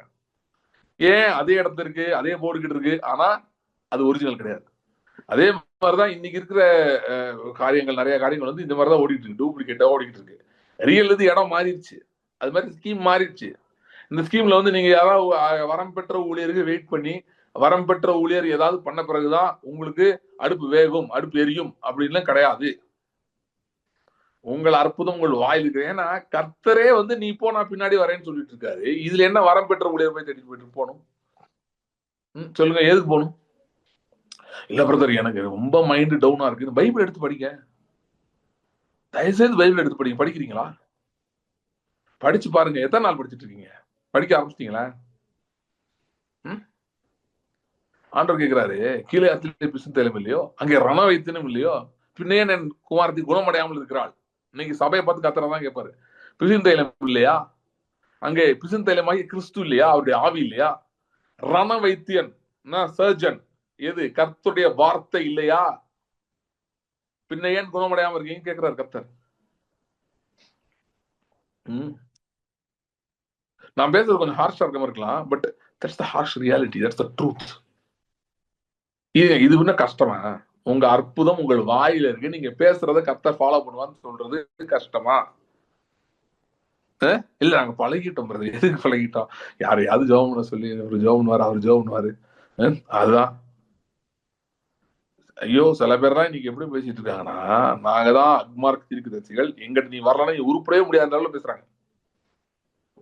நான் அவங்களை குறை சொல்ல மாட்டேன், அவங்க பின்னாடி போற கூட்டத்தை தான் குறை சொல்லுவேன். ஏன்னா நீ பைபிளே படிக்காம சுத்திட்டு இருக்க. அதாவதுங்க, இப்ப இப்ப நீங்க இந்து மதம் எடுத்துட்டீங்கன்னா அவங்க இதுல இந்த மாதிரி நிறைய அந்த இவங்க எல்லாம் வர்றாங்க. இப்ப இந்த சில உங்க பேர் என்ன, இந்த சத்குரு இருக்காருல்ல, இந்த மாதிரி ஆட்கள், இந்த மாதிரி நிறைய பேர் இருக்காங்க. அவங்க வந்து இந்த மாதிரி ஆட்கள் பின்னாடி நிறைய பேர் போவாங்க. ஏன்னா அவங்களுக்கு நமக்கு மாதிரி ஒரு வேதம் கர்த்தருடைய வார்த்தைலாம் அவங்களுக்கு கிடையாது. அவங்களுக்கு சில வேதங்கள்லாம் இருக்கு, அதை அவங்களே படிக்க முடியாது. அது சான்ஸ்கிரிட்ல இருக்கு. அவங்க அந்த குருக்கள், அவங்க ஐயர்கள், இவங்க தான் படிப்பாங்க. சரியா? சோ அவங்க படிச்சு அவங்க சொல்றதான் இவங்க கேட்கணும். இவங்களுக்குன்னு ஒண்ணும் தனியா இது கிடையாது. இவங்க இந்த கோயிலுக்கு இதுக்கெல்லாம் போவாங்களே தவிர, அதனால பாத்தீங்கன்னா ஹிந்துயிசம் பொறுத்த பாத்தீங்கன்னா அவங்களுக்கு வந்து ஸ்பெசிபிக்கா ஒரு பலவிதமா அவங்க வணங்குவாங்க. அவங்க வழிபாடுகள் வித்தியாச வித்தியாசமா இருக்கும். இந்துக்களுக்குள்ளே பலவிதமான பிரிவுகள் இருக்கு. ஏன் அப்படின்னா அவங்களுக்கு ஒரு சென்ட்ரலைஸ்டு புக்னு ஒண்ணுமே கிடையாது. ஆனா நமக்கு அப்படி இல்ல. அண்ட் அது வெறும் புக் இல்ல, அது தேவனுடைய ஜீவன் உள்ள வார்த்தைகள். சரியா? அதுல சொல்லப்பட்டிருக்கிறதையே இன்னும் நம்ம போகாம, பிரிண்டிங் பிரஸ் வந்து 500 வருஷத்துக்கு மேல ஆகுது. பிரிண்டிங் பிரஸ் வந்தப்பயே அடிச்சு அவ்வளவு பேர் கையிலையும் கொடுத்துட்டாங்க. இப்ப அதுக்கு தாண்டி டிஜிட்டல் பைபிள் வந்துருச்சு. கையில செல்போன்ல பைபிள் இருக்கு. நீங்க நினைச்ச நினைப்புல யாருக்கா போன் பண்ற மாதிரி இம்மிடியா பைபிள் எடுத்து படிக்க முடியும். அத ஆனா படிக்காம எதை பத்தி போயிட்டு இருக்கோங்க? தீர்க்கதரிசி வந்தாரா, இவர் வந்தாரா, அவர் வந்தாரா அப்படின்னு போயிட்டு இருக்கோம். இன்னும் அற்புதமே நடக்கல பிரதர் அப்படின்னு சொல்லி போயிட்டு இருக்கோம். இன்னும் வெயிட் பண்ணிட்டே இருக்கேன்னு சொல்லி போயிட்டு இருக்கோம். நான் திரும்ப சொல்றேன், தீர்க்கதரிசிகளை நான் நிறைய சொல்லிட்டேன், திரும்பவும் சொல்லிடுறேன். தீர்க்கதரிசிகளை நான் குறை சொல்லவில்லை. தீர்க்கதரிசிகளை கர்த்தர் தான் எழுப்பி இருக்கிறார். அவங்களுக்கு சில ரோல்ஸ் இருக்கு. சில நேரங்களில் நீங்க ரொம்ப மனசு உடைஞ்சு போயிருக்கும் போது, ஒன்றும் பண்ண முடியாம இருக்கும்போது சில நேரம் உதவி செய்தார். கர்த்தர் தீர்க்கதரிசனங்களை வைத்திருக்கிறார், நான் இல்லைன்னு சொல்லல. ஆனா எப்பயும் அவங்களுதான் போகணும், அவங்கதான் சுப்பீரியர் அப்படின்றது தவறு. இங்க நான் படிச்ச மாதிரி யுத்த சன்னத்தர் முன்னாடி நடக்கும், அது மாதிரி நீங்கள் தான் முன்னே செல்கிறீர்கள். சரி, இதுல ஒரே ஒரு காரியம் மட்டும் இருக்கு பாருங்க. நான் அப்ப கேள்வி கேட்டேன், அதுக்கு மட்டும் நம்ம பதில சொல்லிட்டு நம்ம ஜெபித்து முடிக்கலாம். என்னன்னா, அப்பனா எப்படிங்க என்னன்னாலும் பேசிக்கலாமா? என்ன பேசினாலும் கர்த்தர் செய்வாரா? கர்த்தர் செய்வாரா? நடக்குமா? அப்படி ஒரு கேள்வி கேட்டீங்கன்னா, அதுக்குதான் இங்க ஒண்ணு நடந்தது. என்ன நடந்ததுன்னா, அதை மட்டும் வாசித்துடலாம். யோசுவா முதல் அதிகாரம், உபாகமம் 34. யோசுவாக்கு ஒண்ணுக்கு முந்தின அதிகாரம் 34:9 வாசிக்கிறேன். உபாகமம் 34:9. மோசே நூனின் குமாரனாகிய யோசுவாவின் மேல் தன் கைகளை வைத்தபடினால் அவன் ஞானத்தின் ஆவியினால் நிரப்பப்பட்டான். இஸ்ரவேல் புத்திரர் அவனுக்கு கீழ்ப்படிந்து கர்த்தர் மோசேக்கு கட்டளையிட்டபடியே செய்தார்கள். திரும்ப வாசிக்கிறேன். மோசே நூனின் குமாரனாகிய யோசுவாவின் மேல் தன் கைகளை வைத்தபடினால் அவன் ஞானத்தின் ஆவியினால் நிரப்பப்பட்டான். முக்கியமான பாயிண்ட் தான். அது என்னன்னா, நீங்க சொல்ற எல்லாமே கர்த்தர் செய்யறதுக்கு ஒரு கண்டிஷன் இருக்கு. என்ன கண்டிஷன்னா, நீங்கள் தேவ ஞானத்தினால் ஆளப்பட்டவர்களாக இருக்க வேண்டும், ஞானத்தின் ஆவியினால் நிரப்பப்பட்டவர்களாக இருக்க வேண்டும். என்ன கண்டிஷன்? ஒரே ஒரு கண்டிஷன், நீங்கள் தேவ ஞானத்தினால் இல்லைன்னா ஞானத்தின் ஆவியினால் நிரப்பப்பட்டவர்களாக இருக்க வேண்டும். புரியுதா? என்னன்னா, இந்த ஞானத்தின் ஆவியினால் நிரப்பப்பட்டவன் கண்டதையும் பேச மாட்டான், லூசுத்தனமா எதையா அறிக்கை பண்ண மாட்டான். எப்படி பண்ணுவான்னா, கர்த்தர் யார், அவர் எப்படிப்பட்டவர், அவர் எப்படி கிரியை செய்கிறவர் என்பதையெல்லாம் அறிந்தவனாக அந்த ஞானத்தில் செயல்படுகிறவனாக இருப்பான். அவன் சொல்வது எல்லாமே ஞானத்தின் ஆளுகையில தான் இருக்கும். அது சொல்றதுன்னா எதை அழைக்கிறானோ, எதுக்காக ஜெபிக்கிறானோ அதெல்லாம் தேவ ஞானத்தினால் ஆளப்பட்டதாக இருக்கும். சோ ஒருவேளை நீங்க இன்னும் கன்ஃபஸ் பண்ணிட்டு இருக்கீங்க, ஆனா ரொம்ப ஒண்ணுமே நடக்காத மாதிரி இருக்கும், உங்களுக்கு ரொம்ப ஒரு மாதிரி நெகட்டிவா இருக்குன்னா, focus on this. Pray for wisdom. Pray for wisdom. See, யாக்கோபு எழுதுறாரு, சில காரியங்களுக்காக ஜெபிக்கிறீங்க, ஜெபித்து உங்களுக்கு அது நடக்கலையா அப்படின்னா நீங்க தகாத விதமா விண்ணப்பம் பண்றீங்கன்றாரு. தேவன் ஒண்ணு வச்சிருக்கிறாரு, பெரிய காரியம் வச்சிருக்காரு, நீங்க அதை விட்டுட்டு எதையோ சம்பந்தமா கேட்டுட்டு இருக்கீங்கன்னு அர்த்தம். Sometimes that can happen. சின்னதா கேட்டுட்டு இருக்கீங்கன்னு அர்த்தம், உங்களுடைய மூளை அறிவு வச்சு கேட்டுட்டு இருக்கீங்கன்னு அர்த்தம். இன்றைக்கு மோசே யோசுவா மேல் கைகளை வைத்தான், நம்முடைய ஆண்டவராய் இயேசு கிறிஸ்து நம்மேல் கைகளை வைத்திருக்கிறார். அவருடைய ஞானம் நமக்கு கொடுக்கப்பட்டிருக்கிறது. 1 கொரிந்தியர் 1:30 சொல்லுகிறது, கிறிஸ்துவே தேவனால் நமக்கு ஞானமும் பரிசுத்தமும் நீதியும் மீட்புமானார். இப்ப கிறிஸ்து நம்முடைய ஞானமாய் நமக்குள் வந்து விட்டார். எங்க இருக்கிறாரு? நம்முடைய ஆவியில் இருக்கிறார். அதனால பாருங்க, எபேசியர் சபைக்கு பவுல் எழுதும்போது என்ன ஜெபித்தார்? ஞானத்தையும் தெளிவையும் அடைகிற ஆவி வேண்டும் என்று ஜெபித்தார். பிரகாசமான மனக்களுக்காக ஜெபித்தார். ஆனா குறிப்பா என்ன பேசினாரு? Wisdom and revelation and understanding, இதை பத்தி பேசினாரு. அதனாலதான் நீதிமொழிகள் ஒரு புக் இருக்கு பைபிள்ல. அந்த புக்ல சொல்லியிருக்கு, எதை நீ என்னத்தை சம்பாதித்தாலும் ஞானத்தை சம்பாதி, ஞானத்துக்காக கேளு. யாக்கோபு திருமதி எழுதுகிறார், ஒருவன் ஞானத்தில் குறைவுள்ளவனா இருந்தால். ஏன் அப்படின்னா, இந்த புதிய உடன்படிக்கையில முக்கியமானது ஞானம். ஏன்னா ஞானம் தான் உங்கள் வாயை சரியாக பயன்படுத்த வைக்கும். நான் சொல்றேன், நீங்க ஞானத்தை தேவனிடம் கேட்பீர்கள் என்று சொன்னால், இன்னைக்கு நமக்கு ஆவியில் ஞானம் அருளப்பட்டிருக்கிறது. ஆனா அந்த ஞானம் ஆவியிலிருந்து நம்முடைய மனதையும் இருதயத்தையும் ஆளுகை செய்ய வேண்டும். நீங்கள் தேவ ஞானத்தினால் நிரப்பப்பட்டவர்களா இருப்பீங்கன்னா நீங்க தப்பானதெல்லாம் பேசவே மாட்டீங்க. நெகட்டிவ் கன்ஃபெஷன் பேசக்கூடாது நம்ம சொல்றோம்ல. You will not speak, you will stop speaking. You will not be stupid. லூசுத்தனமா பேச மாட்டீங்க, நெகட்டிவா பேச மாட்டீங்க. இன்னொன்னு, இந்த ஞானம் என்ன பண்ண ஆரம்பிச்சுன்னா, உங்களுக்குள்ள போய் உங்களுக்கு கிறிஸ்து பிள்ளைகள் யார் என்பது உங்க கண்ணில் வெளிச்சம் போட்டு காட்டிக்கிட்டே இருக்கும். ஒரு சூழ்நிலையை பார்த்தா பயப்பட தேவையில்லை. ஞானத்திலே ஸ்ட்ராங்கா இருக்கிறவன் பயப்பட மாட்டான். நீதிமொழிகளை ஞானத்தை பத்தி பேசும்போது Proverbs 3:16, நீதிமொழி 3:16 சொல்லுகிறது, ஞானத்தை கூப்பிட்டுக்கோ, வரவழைச்சுக்கோ. ஏன்னா ஞானத்தோட ரைட் ஹேண்ட்ல தீர்க்காயுசு இருக்கு, வலது கையில தீர்க்காயுசும், இடது கையிலே ஐஸ்வர்யமும் கனமும் இருக்கிறது. கொஞ்ச நாள் முன்னாடி ஒரு ஐ திங்க் மாதர்சன் இருந்தார் நினைக்கிறேன், ஒரு நாள் கொஸ்டின் கேட்டிருந்தாரு. என்ன கேட்டாருன்னா, சம்டைம்ஸ் வேர்ல்ட்லி பீப்புள் அளவு கூட நம்மளால ஏன் கம்ப்ளீட் பண்ண முடியல, ஏன் நம்ம இது பண்ண முடியல. அதுக்கு நான் என்ன கரெக்டா பதில் சொன்னான்னு தெரியல.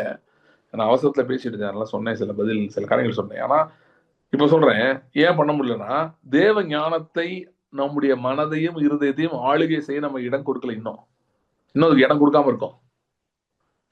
பக்தி இருக்குது, நமக்கு ரொம்ப இருக்கு, ஞானம் இல்ல, கொஞ்சம் கம்மியா இருக்கு. ஞானம்னா நான் உலக ஞானத்தை பத்தி பேசுறேங்க. அதாவது உலகத்தாருடைய அந்த வஞ்சகமான ஞானத்தை பத்தி பேசல, இல்லைன்னா உலக நியமங்கள் நியதிகளுக்கு உட்பட்டு செயல்படுகிற ஞானத்தை பத்தி பேசல. நான் பேசுறது தேவ ஞானத்தை பத்தி பேசி கொண்டிருக்கிறேன்.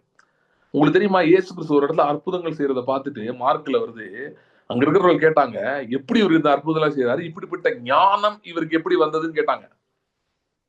சூப்பர் நேச்சுரலுக்கு there is wisdom. To do supernatural you need wisdom. அதனாலதான் நீதிமொழிகள் ஒரே லைன்ல முடிச்சுட்டான். அவன் கோடி கோடியா காசு வச்சிருந்தவன் சாலமோன். 1000 பேரை திருமணம் செய்திருந்தான். பல ராஜாக்களோடு அவனுக்கு ஃப்ரெண்ட்ஷிப் இருந்தது. இப்படிப்பட்ட ஆளு. அவன் சொல்றான், என்னத்தை சம்பாதித்தாலும் சம்பாதிக்கலாலும் ஞானத்தை சம்பாதி.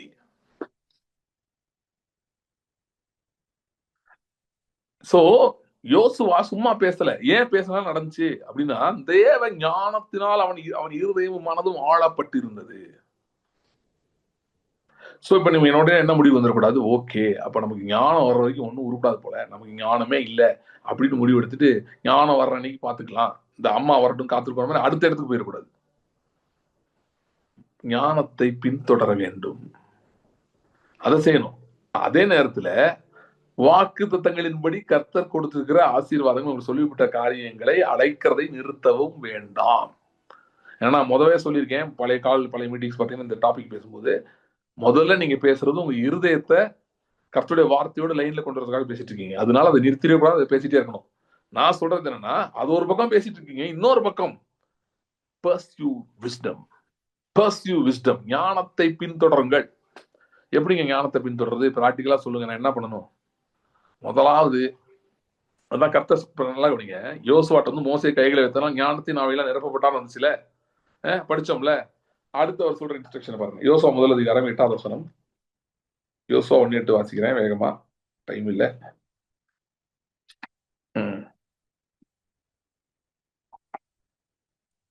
34 உபாகமும் 34:9 சொல்லிட்டாரு, மோசே கைகளை வைத்தபடியா ஞானத்தின் ஆவியில நிரப்பப்பட்டான். அதே மாதிரி கிறிஸ்துவுக்குள் நாம் ஏற்கனவே ஞானத்தை பெற்றுவிட்டோம்.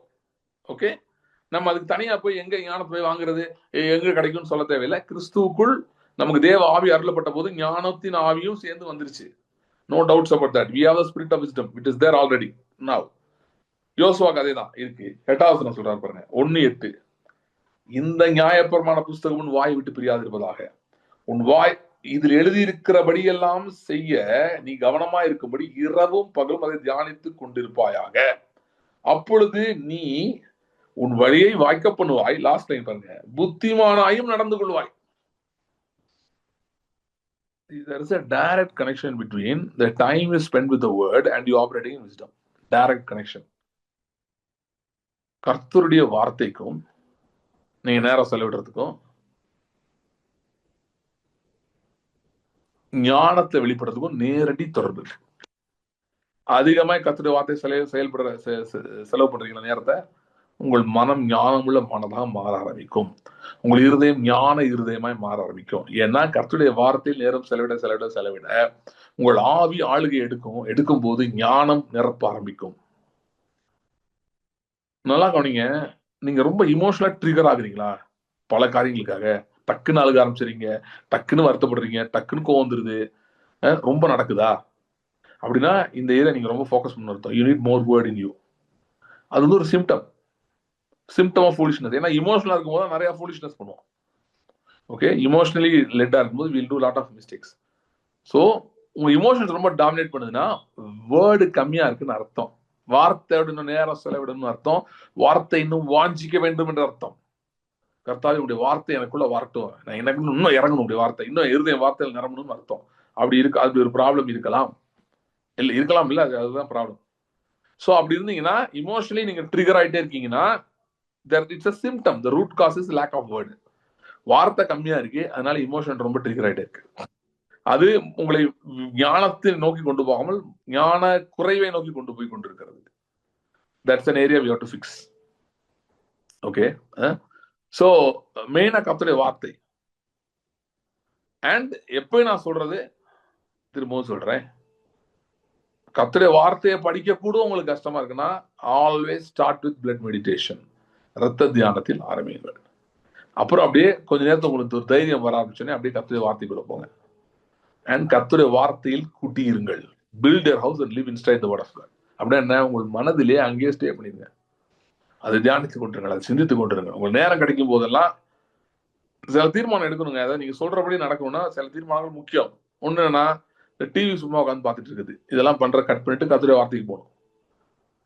இந்த வாட்ஸ்அப் உட்காந்து நோண்டிட்டே இருக்குது, அப்புறம் இந்த யாரு கூட சேர்ந்து எங்கேயா சுத்துறது, அங்கிட்டு போறது இங்கிட்டு போறது, இதெல்லாம் கொஞ்சம் குறைச்சிட்டு இந்த புக்கோட கொஞ்சம் நேரம் செலவிட ஆரம்பிக்க வேண்டும். எவ்வளவு நேரம் செலவிடணும்னா செலவிட இந்த புக் ரொம்ப ரியலாகவும் வேர்ல்டு வந்து கொஞ்சம் அவ்வளவு ரியலா இல்லாத மாதிரி உங்களுக்கு தோண ஆரம்பிக்கும். உங்களை சில பேர் பைத்தியம்னு கூட சொல்லலாம், அந்த மாதிரி போக ஆரம்பிக்கும். அதுதான் கரெக்டான பாயிண்ட். இந்த வார்த்தை ரொம்ப ரியலா உங்களுக்கு தோண ஆரம்பிச்சிடும். அப்படா நான் கரெக்டா போயிட்டு இருக்கேன்னு அர்த்தம். அப்போ அப்படி தோண ஆரம்பிக்கும் போதுதான் அற்புத அடையாளங்கள் வெளியே நடக்க ஆரம்பிக்கும். சரியா? இது ஷார்ட் கட்டே கிடையாது, இதுதான் ஒரே வழி, வேற வழியே கிடையாது. நீங்க என்னனாலும் பண்ணலாம், யார்கிட்டனாலும் போகலாம், இதுதான் ஒரே வழி.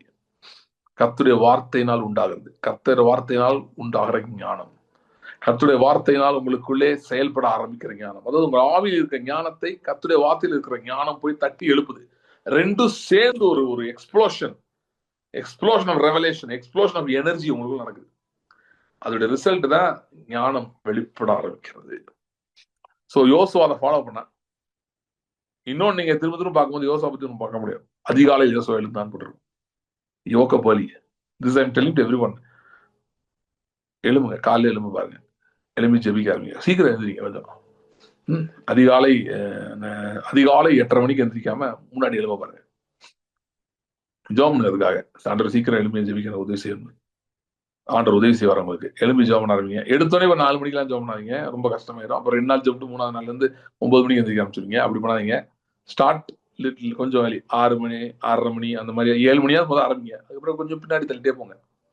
கர்த்தர் உங்களுக்கு உதவி செய்வார். ஏன் சொல்றேன்னா, காலையில் நான் நிறைய பேர் சொல்லியிருக்கேன். ஏன்னா காலையில் நீங்க எழும்பும் போது உங்கள் மைண்ட் இன்னும் day to day affairs start பண்ணாது. அந்த ப்ராசஸ் எம்டியா இருக்கும், ஸ்பேஸ். அதனால உங்கள் ஆவிக்கு ஃபுல் ஃப்ரீடம் இருக்கும் ஒர்க் பண்றதுக்கு. உங்க உணர்ச்சிகள்ல, உங்க மனதுல, உங்க சரீரத்தை கூட உங்க ஆவியால நல்லா வேலை பார்க்க முடியும். அதுக்கு நிறைய ரூம் உண்டாக்குறீங்க.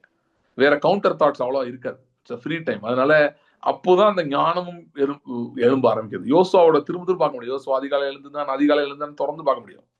அதிகாலை எழுந்திருந்தான், கர்த்தருடைய வார்த்தை இரவும் பகலும் தியானித்தான், தேவ ஞானத்தினால் செயல்பட ஆரம்பித்தான். தேவனே அவன் சொல்றதை கேட்டார்.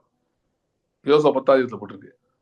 இது ஒரு மனுஷனுடைய வார்த்தையை கர்த்தர் கேட்ட நாளுக்கு ஒத்த நாள் அதுக்கு முன்னாடி இல்ல பின்னாடி இல்ல அப்படின்னு போட்டிருக்கு. ஏன் அப்படின்னா சில இன்ஸ்ட்ரக்ஷன் ஃபாலோ பண்ணாங்க. கொஞ்ச நாள் முன்னாடி ஒரு சகோதரன் எனக்கு ஜெபிக்க முடி வந்தார். அவர்கிட்ட நான் பேசிட்டே இருக்கும்போது திடீர்னு ஆண்டவர் என்ன சொன்னாரு, காலையில எந்திரிச்சு ஜெபம் பண்ற அவன் கீழேனாரு. நான் கேட்டனே அவர் இல்லைன்னாரு. நான் எனக்கு நைட் தான் பிரதர் எனக்கு ரொம்ப நல்லா இருக்கு, ஏன்னா நைட் எனக்கு கொஞ்சம் மைண்ட் ஃப்ரீயா இருக்கு, நான் நல்லா பண்றேன்னு. நான் சொன்னேன் தாராளமா நைட்டு பண்ணுங்க, ஆனா கொஞ்சம் தூங்கிட்டு கொஞ்சம் சீக்கிரம் தூங்கிட்டு காலையில எழும்ப பாருங்க, என்ன டிஃபரன்ஸ் இருக்குன்னு பாருங்க. சில நாள் கழித்து நான் அவரை சந்தித்தேன். கர்த்தர் பெரிய மாற்றங்கள் வாழ்க்கையில் செய்திருந்தார், பெரிய பெரிய மாற்றங்கள். அவருடைய நேச்சரே மாறிடுச்சு. அதையும் நான் நோட் பண்ணேன். தேவ ஞானத்தினால் நிரப்பப்பட்டிருக்கிறத நான் உணர்ந்தேன். ஸோ பெரிய மாற்றங்கள் உண்டானது. ஸோ கர்த்தர் இந்த நாளில் இல்லாததை இருக்கும்படி அழைக்க உங்களுக்கு உதவி செய்ய போகிறார், உங்களை பலப்படுத்த போகிறார். எப்படி செய்ய போகிறார் என்று சொன்னால் தம்முடைய ஞானத்தின் ஆவியினால் செய்ய போகிறார். He's going to do it through the spirit of wisdom that God has given you. சரி, ஜெபிக்கலாமா? ஸ்தோத்திரம் ஆண்டவரே. Thank you Lord. Thank you Lord. Hallelujah. Hallelujah. Hallelujah. Hallelujah. Hallelujah. Hallelujah. Thank you Lord. Hallelujah. Hallelujah. Hallelujah. Thank you Lord. Thank you Lord. Thank you Lord. Hallelujah. Hallelujah. ஆண்டவரே, கண்கள் திறக்கப்படும்படியாக நான் ஜெபிக்கிறேன். பிரகாசமுள்ள மனக்கண்கள் உண்டாவதாக. Hallelujah. ஓ, பவுல் எபேசியர் 1 அதிகாரத்தை எழுதினது போல Hallelujah. ஞானத்தையும் தெளிவையும் அடைகிற ஆவி. Hallelujah. Spirit of wisdom and understanding. Hallelujah. ஞானத்தையும் தெளிவையும் Hallelujah. Hallelujah. அடிக்கிற அந்த ஆவினாலே நிரப்பப்படும்படி உதவி செய்வீராக கர்த்தாவே. Hallelujah. எங்கள் மனதும் எங்கள் ஆத்துமாவும் இந்த ஆவியின் ஆதிக்கத்துக்குள் ஆளுகைக்குள் வருவதாக. Hallelujah. Hallelujah. Thank you Lord. Thank you Lord. Hallelujah. அப்படி வரும்போது கர்த்தாவே, நீர் எங்களை வாக்கு பண்ணுகிறீர்கள். சொன்ன உன் வார்த்தையின்படி உனக்காகும் என்று சொல்லுகிறீர். Hallelujah. Thank you Lord. Thank you Lord. இந்த நாளில் கேட்டுக்கொண்டிருக்கிற பார்த்து கொண்டிருக்கிறவருக்காகவும் ஜெபிக்கிறேன். இனி பார்க்க போகிறவர்களுக்காகவும் ஜெபிக்கிறேன். Hallelujah. Thank you Lord. Thank you Lord. உடைய வார்த்தையில் ஆழமாக அவர்கள் செல்லும்படி உதவி செய்கிறார்கள். வார்த்தையில் இன்னும் ஆழமாக கட்டப்படும்படி கட்டப்படும்படி உதவி செய்வீராக. Thank you Lord. Thank you Lord. Thank you Lord. நிச்சயமான சுதந்திரங்களை Hallelujah. நிச்சயமான ஆசீர்வாதங்களை சுதந்திரிக்க பெற்றுக்கொள்ள உதவி செய்வீராக. Thank you Lord. Thank you Lord. Hallelujah. Hallelujah. Thank you Lord. Thank you Lord. கர்த்தருடைய பந்திக்கு நம்ம செல்லலாம். கர்த்தருடைய பந்திக்கு அடையாளமான கரங்களை எடுத்து வைத்துக் கொள்ளுங்கள். அவருடைய சரீரத்துக்கு உரத்துக்கும் அடையாளமான காரியங்களை தகப்பனே இந்த நாளில் நமக்கு நாங்கள் நன்றி செலுத்துகிறோம். Thank you Lord. Thank you Lord. ஆண்டவரே, நாங்கள் வாய் திறந்து பேசும்படியாய், நாங்கள் கேட்பதை உம்முடைய நாமத்தினால் கேட்பதை பெற்றுக்கொள்ளும்படியாய் நீர் எங்களுக்காக Hallelujah. Thank you Lord. சிலுவையிலே அமைதியாய் இருந்தீர். நீர் சிலுவையிலே உடைய வாயை மூடிக்கொண்டிருந்தது உண்மை என்றால், இன்றைக்கு நாங்கள் எங்கள் வாயை விரிவாய் திறக்க வேண்டிய காலத்தில் இருக்கிறோம். Hallelujah. If it is true that Jesus shut his mouth on the cross for our sake, we are in a time where we got to open our mouth wider. Hallelujah. Hallelujah. Because that's exactly what he earned for us. அவருடைய stature, அவருடைய அதே இடம் நமக்கு கொடுக்கப்பட்டிருக்கிறது. பிதாவினிடத்தில் அவர் எந்த இடத்தில் operate பண்ணாரோ, குமாரனாய் கேட்டதையெல்லாம் பெற்றுக்கொண்டாரோ, அந்த இடம் நமக்கு கொடுக்கப்பட்டிருக்கிறது. நாம் அதை பெற்றுக்கொள்ள முடியாத தான் இயேசு சிலுவையில மரித்தார். Hallelujah. Hallelujah. Hallelujah. ஸ்தோத்திரம் ஆண்டவரே. Thank you Lord. Thank you Lord. Hallelujah. Hallelujah. அதாவது இந்த ஞானம் நான் சொல்றதுல ஞானத்தின் ஒரு பெரிய ஒரு ஆஸ்பெக்ட் என்னன்னா, ஞானம் தான் உங்களுக்கு போதிக்குது. நீ வாய் திறந்து பேசினா நடக்கும். ஏன்னா ஞானம் இல்லைன்னா நம்ம பேசுறதை நிறுத்திடும், பேச பயம் வந்துடும். So it's very important for wisdom to be there. இப்போ ஞானம் இருப்பது மிக அவசியம். இப்போ நான் ஐ திங்க் இது 11வது மெசேஜ் நினைக்கிறேன் இந்த சப்ஜெக்ட். எத்தனை பேர் தொடர்ந்து பேசுறீங்க? நிறைய பேர் நிறுத்திட்டீங்கன்னு நினைக்கிறேன். ஏன் நிறுத்திட்டீங்கன்னா, ஒன்றும் பார்க்கல, ஒன்றும் தெரியலன்னு. ஏன்னா ஞானக்குறைவுனால பிசாசு உங்களை ஏமாத்திட்டான். அதனால ஒன்றும் பிரச்சனை இல்லை, யூ கேன் ஸ்டார்ட் அகேன். நமக்கு பெரிய அது அட்வான்டேஜ் பாருங்க. எங்க நின்னாலும் சரி திரும்ப ஆரம்பிச்சுக்கலாம். ஏனென்றால் கர்த்தர் நம்மோடு, நான் சொன்ன மாதிரி கர்த்தர் நம்மோடு இருக்கிறார். ஹல்லேலூயா. Thank you Lord. ஆண்டவருடைய சரீரத்துக்கு ரத்தத்துக்கு நாங்கள் நன்றி செலுத்துகிறோம்.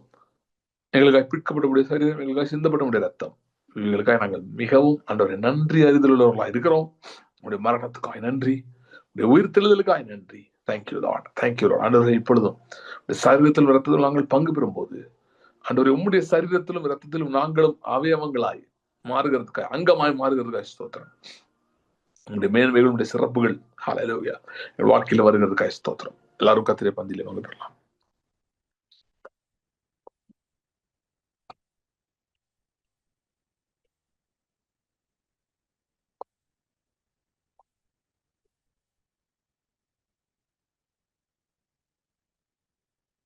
Thank you father.